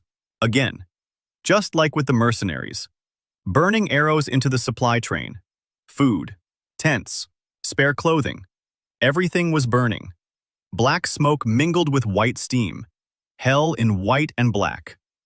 Gyeongho descended into the gorge an hour later, when the water had receded but the ice remained. 500 soldiers stood and lay in the icy slush. Some had wriggled out of their armor. They sat in just their shirts, shivering, freezing. The average age of a regular soldier in the Southern Army was around 80. Freezing. In the South, that's normal. In the North, it's death. Gyeongho walked among them, looking for one face. He found it. Cho Do-yeon was sitting by the gorge wall, wet, without a cloak. His ceremonial chainmail was frozen into an icy puddle. He tugged at it but couldn't pull it free. His MD was 1,240, silver. He wouldn't freeze. But his soldiers would. And he knew it. Gyeongho stopped in front of him, looked down at him. Do-yeon raised his head. Their eyes met. 11 months. Since the day Do-yeon spat a rice cake into the snow. 11 months, and here they were standing in the snow again. Only now it wasn't Gyeongho on his knees. Gyeongho said nothing. He turned to Darren. He spoke loudly so everyone could hear. The inn is open. Everyone to the winter quarters. Feed for a moment. Warm up. Treat. Do-yeon flinched. He looked at his brother. He didn't understand. 500 soldiers. His soldiers. In the enemy's winter quarters. This isn't captivity. It's worse. It's a duty. Gyeongho knew. 500 temporary ties. 500%. Even for just one night. The MD will explode. But that's not all. 500 regular army soldiers who will return to the south and tell everyone that they were defeated by water, not by the sword, that they were fed afterward, that a northerner is stronger than their general, that it's warmer in the city of Beexel than in the Hanran barracks. Do-yeon led the army. Gyeongho will get a PR department out of it. That night, while 500 soldiers slept in winter quarters, greenhouses, and even in a smokehouse that had been hastily converted into a makeshift shelter, the MD hit the 11,500 mark, crystal rank, equal to a southern baron with a private army. Gyeongho stood on the roof of the central winter quarters and looked out at the city full of people. Friends and strangers, the living, everyone. The wind carried the scent of smoked meat and hot water. Somewhere below, Do-yeon lay on a stone cot in a stranger's winter quarters and couldn't fall asleep, because the warmth felt foreign, because the meat came from the man he had left to die, because the walls around him had been built by the very hands he had broken. Gyeongho clenched his right fist. His little finger had healed crookedly. It ached in bad weather. It served as a reminder. He looked south. There beyond the wall lay Hanran, the warehouses, the trade council, the black marble of the meeting hall. Soon. Imperial Cadastral Inspector Han Yeon-hek arrived in Beexel 3 days after the battle. A 60-year-old bureaucrat with the imperial seal on a chain. He had come to conduct a census. He expected to see a savage encampment. Instead, he saw paved paths between the winter quarters. Warehouses labeled according to imperial standards. Smokehouses with sanitary standards that were better than in half the southern cities. Greenhouses where wheat was growing. A salt works with industrial-scale capacity. And a crystal seal that displayed the founder's MD, 11,500. Yeon-hek's hands trembled as he filled out the form. In the settlement status field, he wrote a single word, Principality. Then he crossed it out. He wrote City. He crossed it out again. He wrote Principality. He left it as is. He sent an encrypted report to the capital, Sanzo, and he stayed in Beexel for another week. Because Min-jae offered him a hot bath in the pool by the springs, and because for the first time in 40 years of service, he saw a place where the bureaucracy worked as it should. Gyeongho thanked him for his visit. Yeon-hek replied that there was no need to thank him, that he was just doing his job. Then he quietly added in his ear that if Gyeongho needed seals for the Hanran Trade Council, he knew where to find them. Gyeongho nodded. He made a note of it. Another piece on the board. An auditor. An ally. Out of pure administrative delight, Princess Lee So-hyun arrived without warning. 20 horsemen in imperial cloaks with gold trim. The banner of the eastern frontier. A white crane on a blue field. Darren's scouts had spotted them a day earlier, and Gyeongho knew guests were coming. But he didn't know who. So-hyun was 19 years old, the daughter of the governor of the eastern frontier. 4,200 MD, a fencer. She had come on an inspection tour, officially. Unofficially, she had come to see the man everyone in the south was talking about. The bastard who built the city. A barbarian who had defeated an army with water. A monster from the north with 11,500 MD who sold salt cheaper than Prince Songjae. She was expecting a barbarian. A savage clad in animal skins, perhaps wearing a necklace of teeth. Something exotic she could recount at court. Gyeongho met her at the gate. He wore a gray cloak of northern cut, clean and neat. Min-jae had insisted that the cloak be washed and mended before the guest's arrival. Gyeongho extended his hand and introduced himself. Beexel, manager of the Northern Chamber of Commerce. Not a chieftain, not a prince, not a warrior, a manager. So-hyung blinked. She had been prepared for spears and growls, not for a position from the trade registry. Gyeongho offered her a tour. She agreed. An hour later, she was standing in a cold warehouse, listening to a lecture on temperature conditions for storing smoked meat.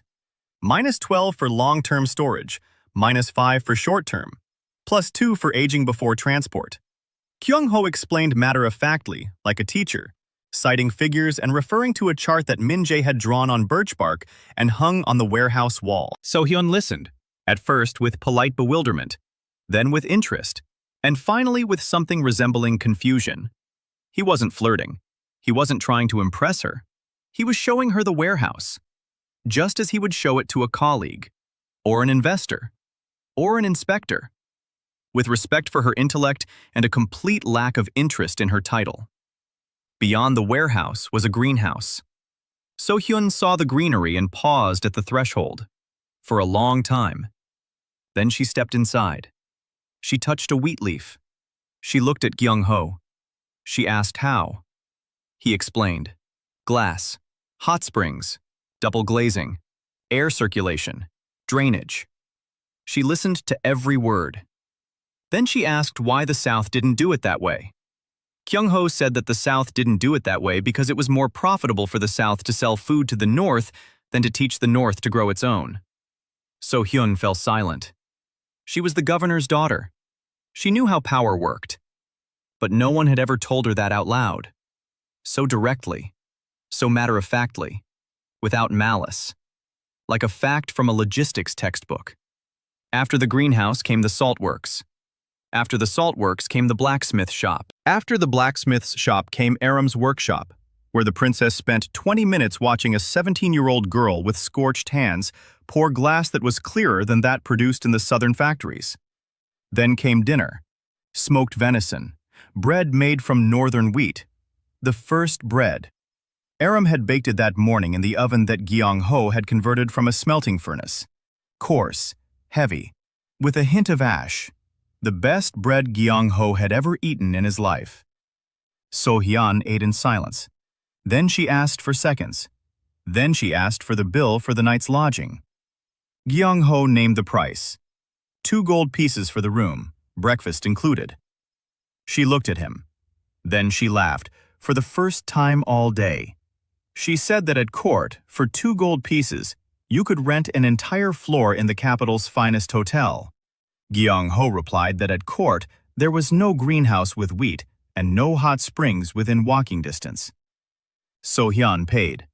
She stayed for 3 days. On the first day, she explored the city. On the second, she watched the Darren hunters train. On the third, she asked for permission to spar. Darren agreed. They fought with training spears for 20 minutes. So-hyun was faster, more technically skilled. The Southern School of Fencing. Clean lines, economical movements.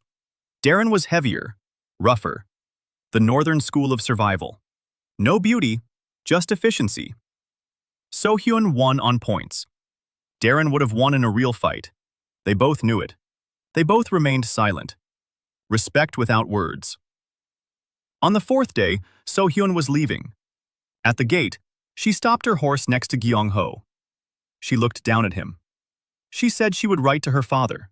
That Beexel was not a bandit stronghold, as Songjae claimed. That it was a city. That trade with it was more profitable than war. That the governor of the eastern province could become a trading partner rather than an enemy. Gyeongho nodded. He said he'd be happy to discuss the terms. So-hyun smiled. Then she leaned forward from the saddle. quietly so that only he could hear. She asked if he would be at the trade council in Hanran in 2 months. Gyeongho said he would. She straightened up. She urged her horse on. She rode away. Darren stood behind him. She was silent. Then she said that the woman from the south was beautiful. Gyeongho said that the woman from the south was useful. That was more important. Darren snorted. In the north, a snort is almost a laugh. The 10th month. Beexel's population is 620. 4 clans.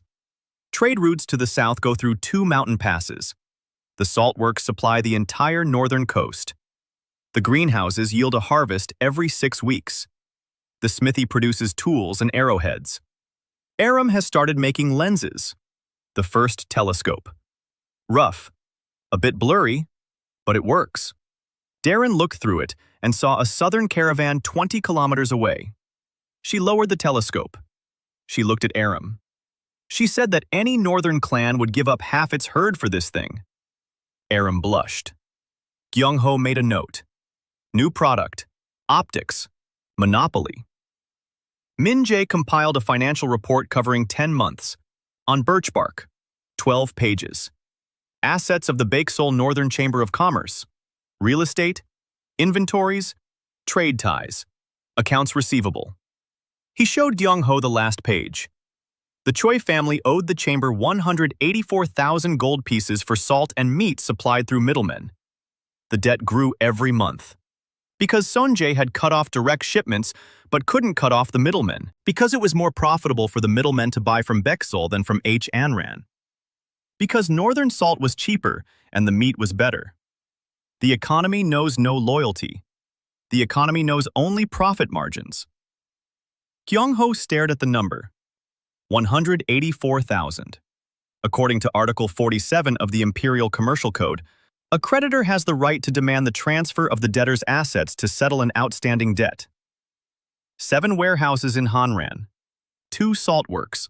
The Che family's townhouse. He rolled up the report. He looked at Min-jae. He said they needed certified copies with imperial seals. Min-jae smiled for the first time ever. He said he had a friend in the land registry office. Gyeongho nodded. The mechanism was working. Every cog in place. Every document in the folder. He pulled waxed paper from his bosom. Unfolded it. Half a rice cake. Hard as stone. Eternal. He looked at it. Soon. Very soon. Gyeongho prepared for the council meeting as if it were a military operation. 2 months. Every day. Min-jae wrote documents, page after page. They ran out of birch bark. They switched to paper brought by the second trade caravan. White. Thick. Imperial standard. Decrees are written on paper like this.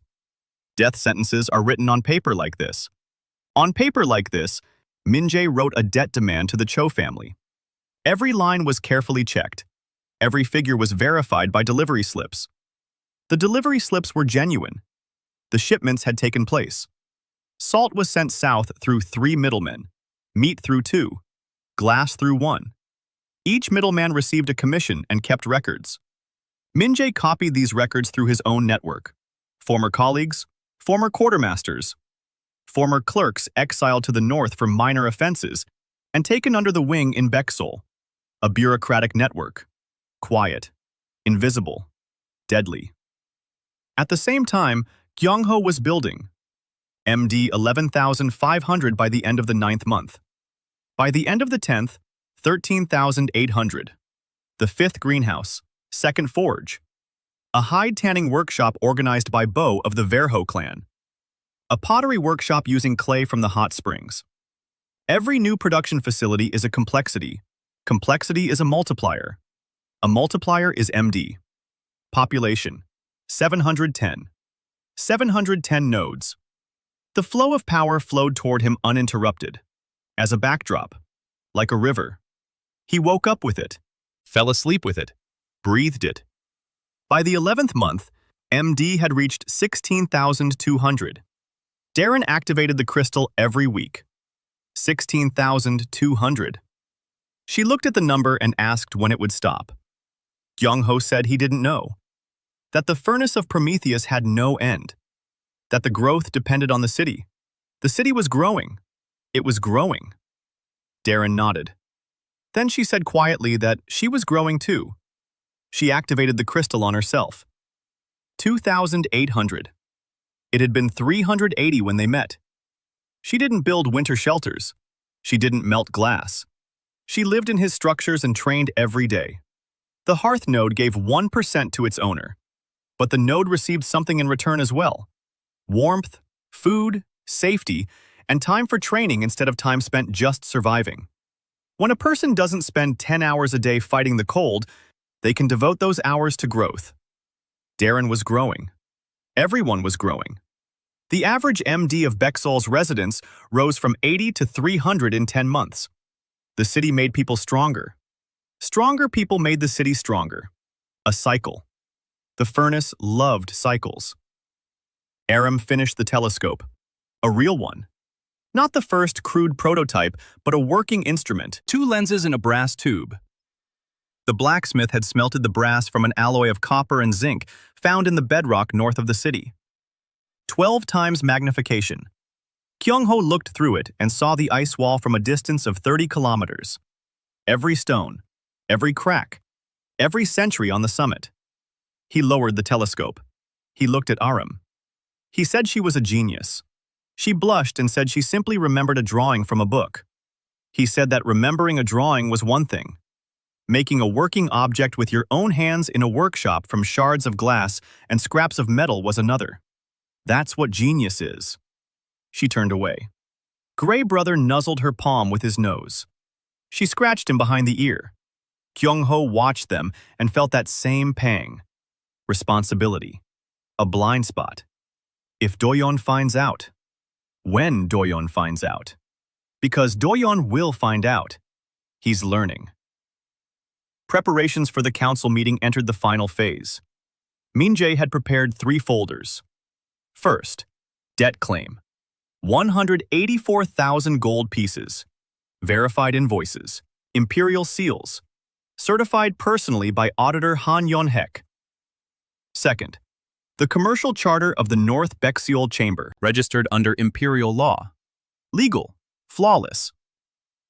Third, a list of the Cho family's assets to be transferred to settle the debt. 7 warehouses, 2 salt works, a townhouse, appraised by the cadastral service. The figures matched. Gyeongho checked every page. Twice. Then Min-jae checked. 3 times. Then they looked at each other in silence, and Min-jae said that in 20 years of imperial service, he had never a more beautiful document. Gyeongho said that the beauty of the document lay in the fact that it could not be contested. Min-jae nodded. Exactly. Darren was preparing the guard, 30 of the best female hunters, with new spears made of Beexel iron, clad in clean animal skins. She personally inspected each one.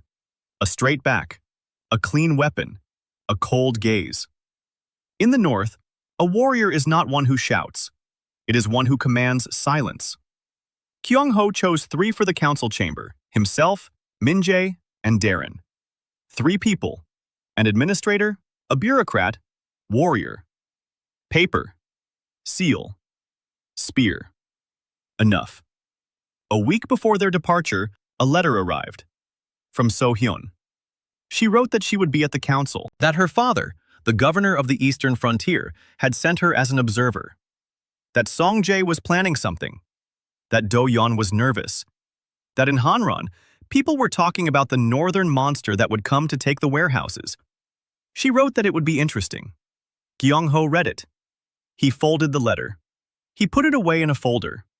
Then he took a piece of waxed paper from his bosom, half a rice cake. He placed it next to the folder. He looked at both of them, the paper and the rice cake, the beginning and the end of a single story. He put the rice cake back inside his shirt. He handed the folder to Min-jae. They were leaving in the morning. MD. At the time of departure, 18,400. Crystal Supreme. Daoryun checked twice. 18,400.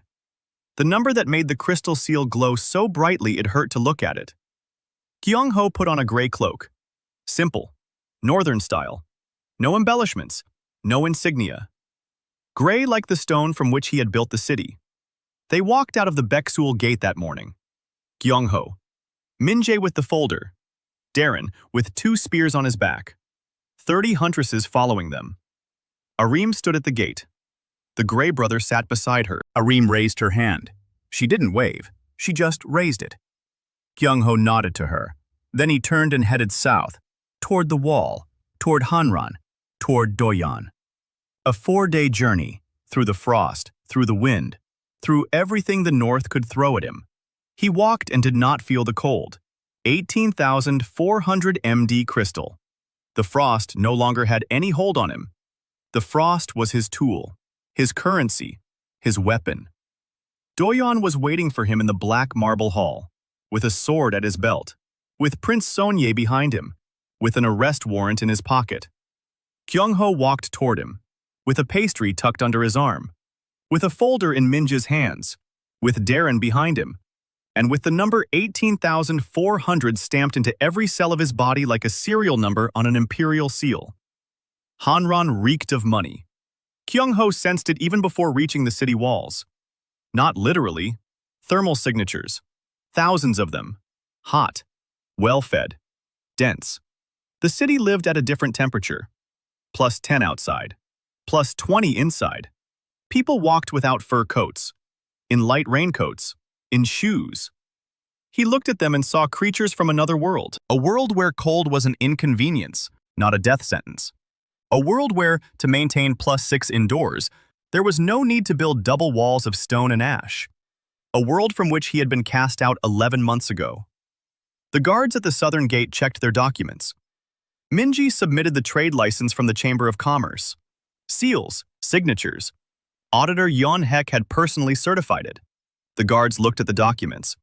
Then at the 30 women in white furs wielding spears. Then back at the documents. They let him through. In silence. Gyeongho walked through the streets of Hanran and counted. The warehouses of the Choi Trading House. He knew their locations. Memories from his former body. The bastard had grown up in this city. He'd walked past these warehouses every day. 7 of them. Stone. 2 stories high. With the Choi crest on the gates. A golden hawk on a red field. Soon the crest would change. He wasn't smiling. It was too early to smile. Smiling wasn't his style at all. But inside something was humming steadily. Like a furnace at full blast. Minji had rented rooms at a hotel near the market square. Darren had stationed the female hunters around the perimeter. Not conspicuously, quietly. 4 at the entrance, 4 on the roof, the rest in the rooms. Ready. Always ready. In the north, they sleep with a spear. The habit doesn't fade away in the south. The Trade Council was set to begin in the morning. Gyeongho spent the night at his desk. He didn't sleep. He read documents. For the 10th time. For the 12th. Every number. Every seal. Every reference to a section of the code. He knew them by heart. But he checked them. Because one missed mark, one incorrect date, one seal in the wrong place, and Doyon would find a loophole, and the whole structure would collapse. The structure won't collapse. Min-jae doesn't make mistakes. Min-jae crafts documents the way Aryam crafts glass, with a precision that hurts. Morning. Gyeongho put on a gray cloak. Min-jae put on a clean imperial uniform that he had kept at the bottom of a trunk for 11 months. He smoothed it out. The buttons gleamed. Durang donned battle furs with sewn-in plates of Beexel iron. 2 spears on her back. Her face was stony. They set off. The hall of the Hanran Trade Council. Black marble, columns, 300 seats, all occupied. The nobility, merchants, military officers, officials, ambassadors. Everyone with money and power in the southern principality of Hanran was seated in this hall. In the center, on a raised platform, stood the imperial crystal seal. Large, ceremonial, set in a silver frame. A symbol that everything here is according to the law. That everything here is true. That the number does not lie. Doyon sat in the 3rd row. A ceremonial cloak. The golden chain of the heir to the Cho house. A sword at his belt. Next to him was Prince Kim Song-jae. Heavy, broad, a face like a slab of stone. MD 8700, the icy overlord, the most powerful man in the room. Or so he thought. So-kyun sat by the far wall, quiet, inconspicuous, an observer. Next to her were her two bodyguards. Gyeongho noted her presence, noted it and dismissed it. Not now. Auditor Han Yon-hek sat in the front row. His face gave nothing away. A professional, a bureaucrat to the core. He knew what was coming. He knew and remained silent. Because a bureaucrat doesn't warn. A bureaucrat assures. The doors opened. 3 people entered the hall. Gyeongho first. Min-jae on his right shoulder. Dae-ren on his left. 300 heads turned. 300 pairs of eyes. The silence was so thick you could hear the soles of their shoes creaking on the marble floor. Gyeongho walked straight ahead, toward the center, toward the crystal seal. Each step measured the distance between who he was and who he had become. 40 steps from the door to the seal. 40 steps. 11 months. He approached. He stopped. 300 people watched. He raised his right hand. His little finger was crookedly fused, the finger that Doyon had broken at the ice wall. He placed his palm on the crystal. The crystal flashed. Not white, gold. Numbers appeared like cracks in the world. Huge, bright, visible from the back row. 18,400 MD, crystal supreme. The hall held its breath. 3 seconds. 5. 10. No one moved. Sonje, 8,700. Half as much. Everyone else in the hall had less. Doyon, 1,240. 15 times less. Than the man he'd left to die with an empty waterskin and a broken finger. Gyeongho removed his hand from the crystal. He turned toward the hall. His eyes found Doyon. He was pale. Not from fear. From recognition. He recognized the face, recognized the hand with the crooked little finger, recognized the eyes that had watched the caravan disappear into the snow 11 months ago. Gyeongho slowly pulled a waxed paper from his bosom. He unfolded the paper, slowly, so that everyone could see. Half a rice cake, dried out, hard as stone. White crumbs on the waxed paper like snow on a rock. He placed the rice cake on the table in front of Doyon, neatly, right in the center, just as one would place a seal on a document. Doyon looked at the rice cake. He recognized it. Of course he did. The same waxed paper, the same pattern made from rice flour. Gyeongho's mother's recipe. The very rice cake from which he had bitten off half and spat it into the snow. 11 months ago, at the ice wall. Gyeongho said flatly, without emotion, without rage, without triumph, in the voice used to read out container numbers at the Incheon warehouse. Finish it. It's getting cold. Doyon didn't move. His hand rested on the hilt of his sword. His fingers were white from the grip. Gyeongho didn't look at his hand. He looked into his eyes. Then he turned toward the hall. Min-jae stepped forward. He opened the folder. He began to read. His voice was steady, clear, imperial diction. Every word in its place. The Cho family owes the Beexel Northern Chamber of Commerce 184,000 gold pieces for deliveries of salt, smoked meat, glass, and grain. The payment deadline set by the Imperial Trade Code has expired. Min-jae listed the details, one invoice after another. Date, goods, quantity, price, broker, signature of the receiving party. Every invoice was authentic. Every signature was genuine. Doyon's men signed off on every shipment themselves, unaware that they were signing their own death warrant. Because the salt from Beexel was cheaper. Because the meat was better. Because the glass was the only one on the market. They bought it. Just as anyone would. At the best price. And every purchase became another brick in the wall of debt. Min-jae read for 10 minutes. The room was silent. Song-jae sat motionless. His face remained unchanged, a slab of stone. But Gyeongho saw the thermal signature. His pulse quickened. The temperature of his face rose by half a degree. The prince was angry. Quietly, deeply, dangerously. Min-jae finished his list. He opened the second folder. According to Article 47 of the Imperial Commercial Code, in the event of an outstanding debt, the creditor has the right to demand the transfer of the debtor's assets in an amount sufficient to cover the debt. List of assets subject to transfer. 7 warehouses belonging to the Cho Trading House in Hanran. 2 salt works on the East Coast. The Cho family's townhouse on Parade Street. Total assessed value, 191,000 gold pieces. The difference of 7,000 remains in the Cho family's account as a penalty in favor of the creditor. Min-jae closed the folder. He took a step back. Do-yeon stood up, abruptly. The chair flew across the room. He was screaming. For the first time in their entire history, Do-yeon was screaming. That this was a forgery. That the bastard had no right.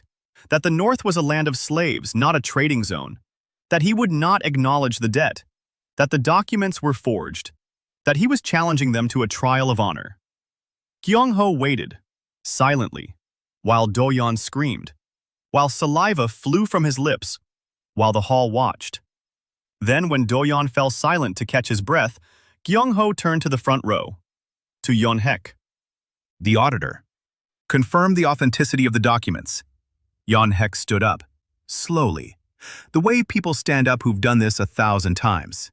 He walked over to the table, took the folder, leafed through it. A minute. 2. The room waited. Yeon-hek closed the folder. He turned to face the room. He said the documents were authentic. The seals were authentic. The invoices matched the land registry records. The debt was confirmed. Then he took his seal from his bosom, an imperial one, made of gold, bearing the crest of the cadastral chamber, and pressed it onto the document. The impression was stamped into the paper. The sound was quiet, like an exhalation, but everyone in the hall heard it. Do-yeon grabbed his sword. He drew it a third of the way out of its sheath. The steel flashed. Gyeongho didn't move. Dedan took a single step forward, just one.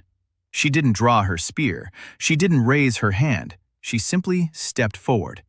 And Do-yeon stopped. Because in her eyes was the kind of mathematics that requires no crystal seal. If you draw your sword, I'll kill you before it leaves its sheath. This logic required no words. Do-yeon looked at Dedan, at Gyeongho, at the hall full of people watching him, at the pastry on the table, at the document bearing the imperial seal. He took his hand off the sword. He sat down, slowly, the way one sits when all the life has drained from the body. Gyeongho took a step closer. He said in a steady voice, "You will manage my warehouses. The salary is 30 gold pieces a month. Late arrivals will be docked. This is an act of mercy. The North taught me that." The hall was silent. 300 people. Not a sound. Then someone in the back rows began to clap. Then a second. A third. Not applause. The tapping of palms on knees. A southern merchant's gesture. Acknowledgement of a deal. Like a seal, only human. The tapping grew louder. 50 people. 100. 200. The hall was tapping. Because the hall was full of merchants. And merchants respect neither strength nor blood. Merchants respect a deal. And this deal was flawless. Son-jae sat motionless. He didn't tap. He didn't move. He looked at Gyeongho. Gyeongho met his gaze. 8,700 versus 18,400. The prince versus the administrator. Old money versus new. South versus north. Song-jae looked away first. Not out of fear, out of calculation. He was calculating. How much would a war cost against a man with 18,400 MD? How much would an economic blockade cost against a city that produced salt cheaper than he did? How much would a political scandal cost after the public humiliation of his vassal house? He did the math, and he didn't like the numbers.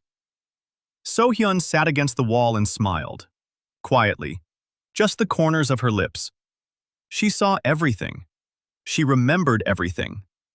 Tomorrow her father would receive a letter. The day after tomorrow, the eastern frontier would open a trade route to Beexel. In a week, half the southern principalities would know that the north was no longer a grave. The north was a market. Do-yeon sat at the table. A rice cake lay before him. He didn't touch it. He didn't even look at it. He was staring at the table. His hands were on his knees, motionless.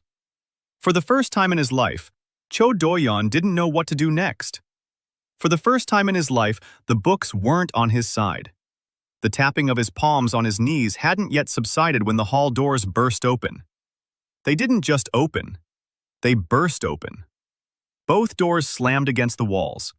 The marble cracked. 300 heads turned. A messenger stood in the doorway, young, dusty, wearing the uniform of the Imperial Guard. He took 3 steps and fell to his knees. Not before Sonjae, not before the council. He fell before a chair standing in the corner of the hall, made of black marble, with armrests shaped like clasped hands. On the backrest was a coat of arms that Gyeongho had never seen before. 7 sparks arranged in a circle. Inside the circle, an eye without a pupil. The chair had been empty since the beginning of the council meeting. Gyeongho had been watching it out of the corner of his eye all day. Not a single person in the hall had sat in it. Not a single one had come closer than 3 steps. As if there were an invisible barrier around the chair. Or an invisible fear. A figure rose from the shadows behind the chair. Gyeongho hadn't noticed it before. He hadn't seen it with his thermal vision. And that was impossible. He could see every living thing within a radius of 300 meters. Every rat in the basement. Every guard behind the wall. But he hadn't seen this person. It was as if his body didn't emit any heat, or perhaps it emitted heat at a frequency that the Prometheus furnace couldn't detect. The figure stepped out of the shadows. A floor-length dark blue cloak. The hood was thrown back. The face. A man. His age was indeterminable. He could have been 40. He could have been 70. His skin was smooth. His eyes were black. Completely black. No whites at all. Like 2 pieces of obsidian set into their sockets.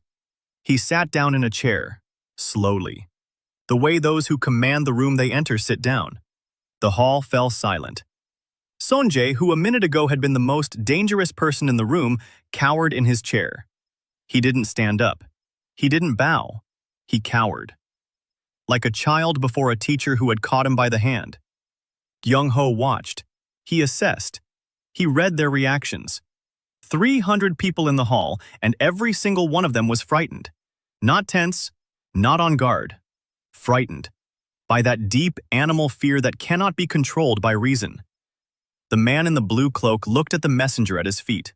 The messenger was speaking, quickly, quietly. Gyeongho caught snatches of it. The capital, Sanso, His Imperial Majesty, and order, urgent. The man in blue nodded. The messenger stood up and walked away. Then the man turned his head and looked at Gyeongho. Directly. Across the entire hall. Across the 300 people between them. As if none of them existed. As if there were only 2 people in the hall. Him and Gyeongho. Gyeongho met his gaze. Black eyes with no whites. No thermal signature. No, not absent. Gyeongho looked closer. Deeper. He cranked the Prometheus furnace to maximum, and he saw it. There was a signature. But it wasn't warm. It was cold. The man in the blue cloak radiated cold, not warmth. His body was colder than the surrounding environment. -20 inside his body, while it was +20 in the hall. That was impossible. A living body cannot be colder than the air. Unless that body had long since ceased to be alive. Or unless it lived by different rules. Darren, standing behind him, took half a step forward. Her hand rested on the shaft of her spear. Gyeongho felt her pulse quicken. 2,800 MD, the North's best fighter. And she was scared. She didn't show it. But a pulse doesn't lie. The man in the blue cloak stood up. He walked across the hall. People parted before him like water before a rock. Silently. Without a command. Instinctively. He stopped 3 steps away from Gyeongho. Close. close enough for Gyeongho to see the texture of the cloak's fabric. Thin, like a spider web. Dark blue, with woven threads that glinted as he moved. Like stars, or like frost. The man spoke. His voice was even, deep, without inflection, like the sound of a stone falling into a well. He called Gyeongho by name. So Gyeongho, in full. Then he said two words, the seventh spark. And he smiled. The smile of a hunter who had found a trail after a long search. Not malicious, not kind, professional. Gyeongho didn't move. The seventh spark. He didn't know what it meant, but Prometheus's furnace knew. Something shifted inside his chest, not a jolt, nor a blow. Recognition. Like two mechanisms from the same blueprint coming together. Like pipes of the same diameter fitting together. The furnace inside him responded to this man's words just as a tuning fork responds to its note. And it was terrifying. Because the response wasn't to warmth. The response was to cold. The man in blue continued. He said his name wasn't important, that his title was Imperial Investigator from the capital of Sanso, that his MD was irrelevant to this conversation, but that the stall seal would show 67,000 if Gyeongho was curious. 67,000. Auror rank. A mythological figure, a pretender to the throne. Gyeongho did the math. 67,000 versus 18,400. More than 3 times as much. His growth over 11 months was impossible. Monstrous. From 47 to 18,400. But this man stood at a mark that made his entire miracle an arithmetic error. The interrogator said he had been waiting 800 years. That the Empire had been waiting. That the last spark of the Hearth King was bound to awaken sooner or later. That they had been tracking all 7. They found the first 6 and extinguished them. Over 800 years. One by one. Every bearer of Prometheus's furnace who was born in the north or the south was found, brought to Sanso, and extinguished. Carefully. Quietly. Like blowing out a candle. Gyeongho listened.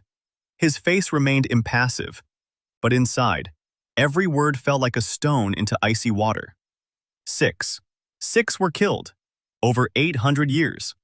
So that the north would remain dead. So that winter would never end. So that the furnace would not return. Because the furnace of Prometheus is not just a power. It is a key.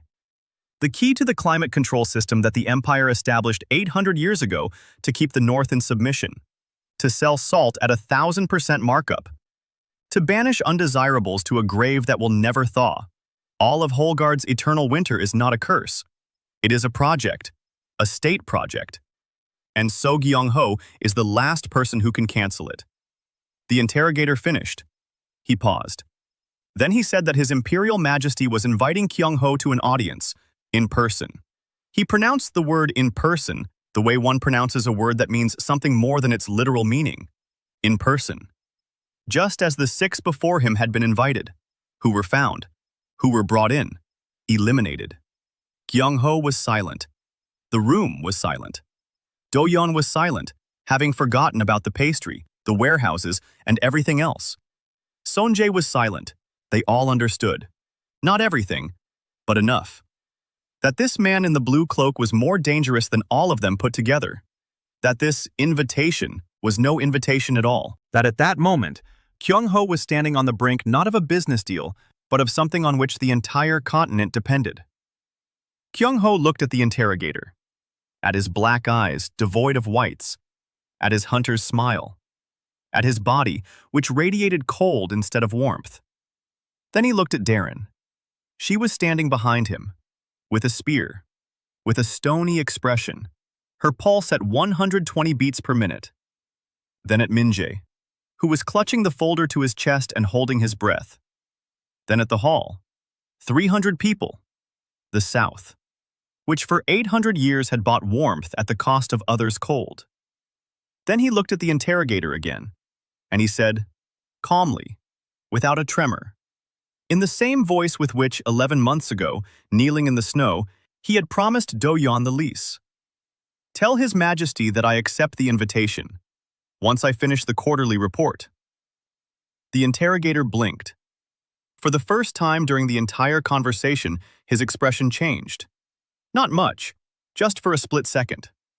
Surprise. He hadn't expected a delay. He hadn't expected an accounting response to a threat. Then the smile returned. Wider. He said he would pass on the message. And that His Majesty knows how to wait. He's waited 800 years. He'll wait another quarter. He turned around. He walked toward the exit. The room parted before him. At the door, he stopped. He turned back. He looked at Gyeongho one last time, and he spoke softly. So softly that only Gyeongho could hear him. Either because the furnace had amplified the sound, or because the words were meant only for him. He said that the King Hearth had also been an engineer. He too had built cities. He too had thought that warehouses were enough to change the world. It wasn't enough for him. I wonder if it will be enough for you. The doors closed behind him. The silence lasted 30 seconds. Then the hall exhaled, all at once, as if it were a single organism. Gyeongho stood in the center, with a crooked pinky on his right hand, with 18,400 MD in his body, with a folder of documents, with Darren's spear behind his back, with a pastry on the table in front of the pale Doyon, with a new enemy he hadn't seen yet but could already sense. 67,000 MD, an Auroran. 800 years of waiting. The imperial machine that had extinguished 6 sparks before him. He was the 7th, the last. If he were to go out, the north would freeze forever. And outside the hall, over Hanrin, for the first time in 8 centuries, rain began to fall. Not icy, warm. The drops tapped against the black marble roofs like fingers on a table, like the tapping of palms on knees, an acknowledgement of the deal. Only the deal wasn't with the Trade Council. The deal was with history, and history accepted it. Gyeongho raised his head. He looked up at the ceiling, as if he could see through the stone, through the sky, through 800 years. Then he lowered his gaze. He looked at Darren. He nodded. She nodded back. He looked at Min Jae. He nodded too. They knew. All 3 of them knew. This wasn't the end. It was the beginning. Something greater than warehouses, greater than salt and glass, greater than rent. The north was rising, and the one who had kept it frozen for 800 years sensed it. Gyeongho turned toward the exit. Behind him, Doyon sat at the table, staring at a rice cake. Small, dry, white against the black marble. He never touched it. Gyeongho walked out of the hall. Warm rain fell on his face. The first warm rain in 800 years. He didn't smile. He looked south, toward the capital of Sanso, lying beyond the horizon, where the man who had ordered half the continent to be frozen sat on the throne, where they were waiting for him. The 7th spark, the last one. He said it quietly, so quietly that only the rain could hear him. The rent is going up.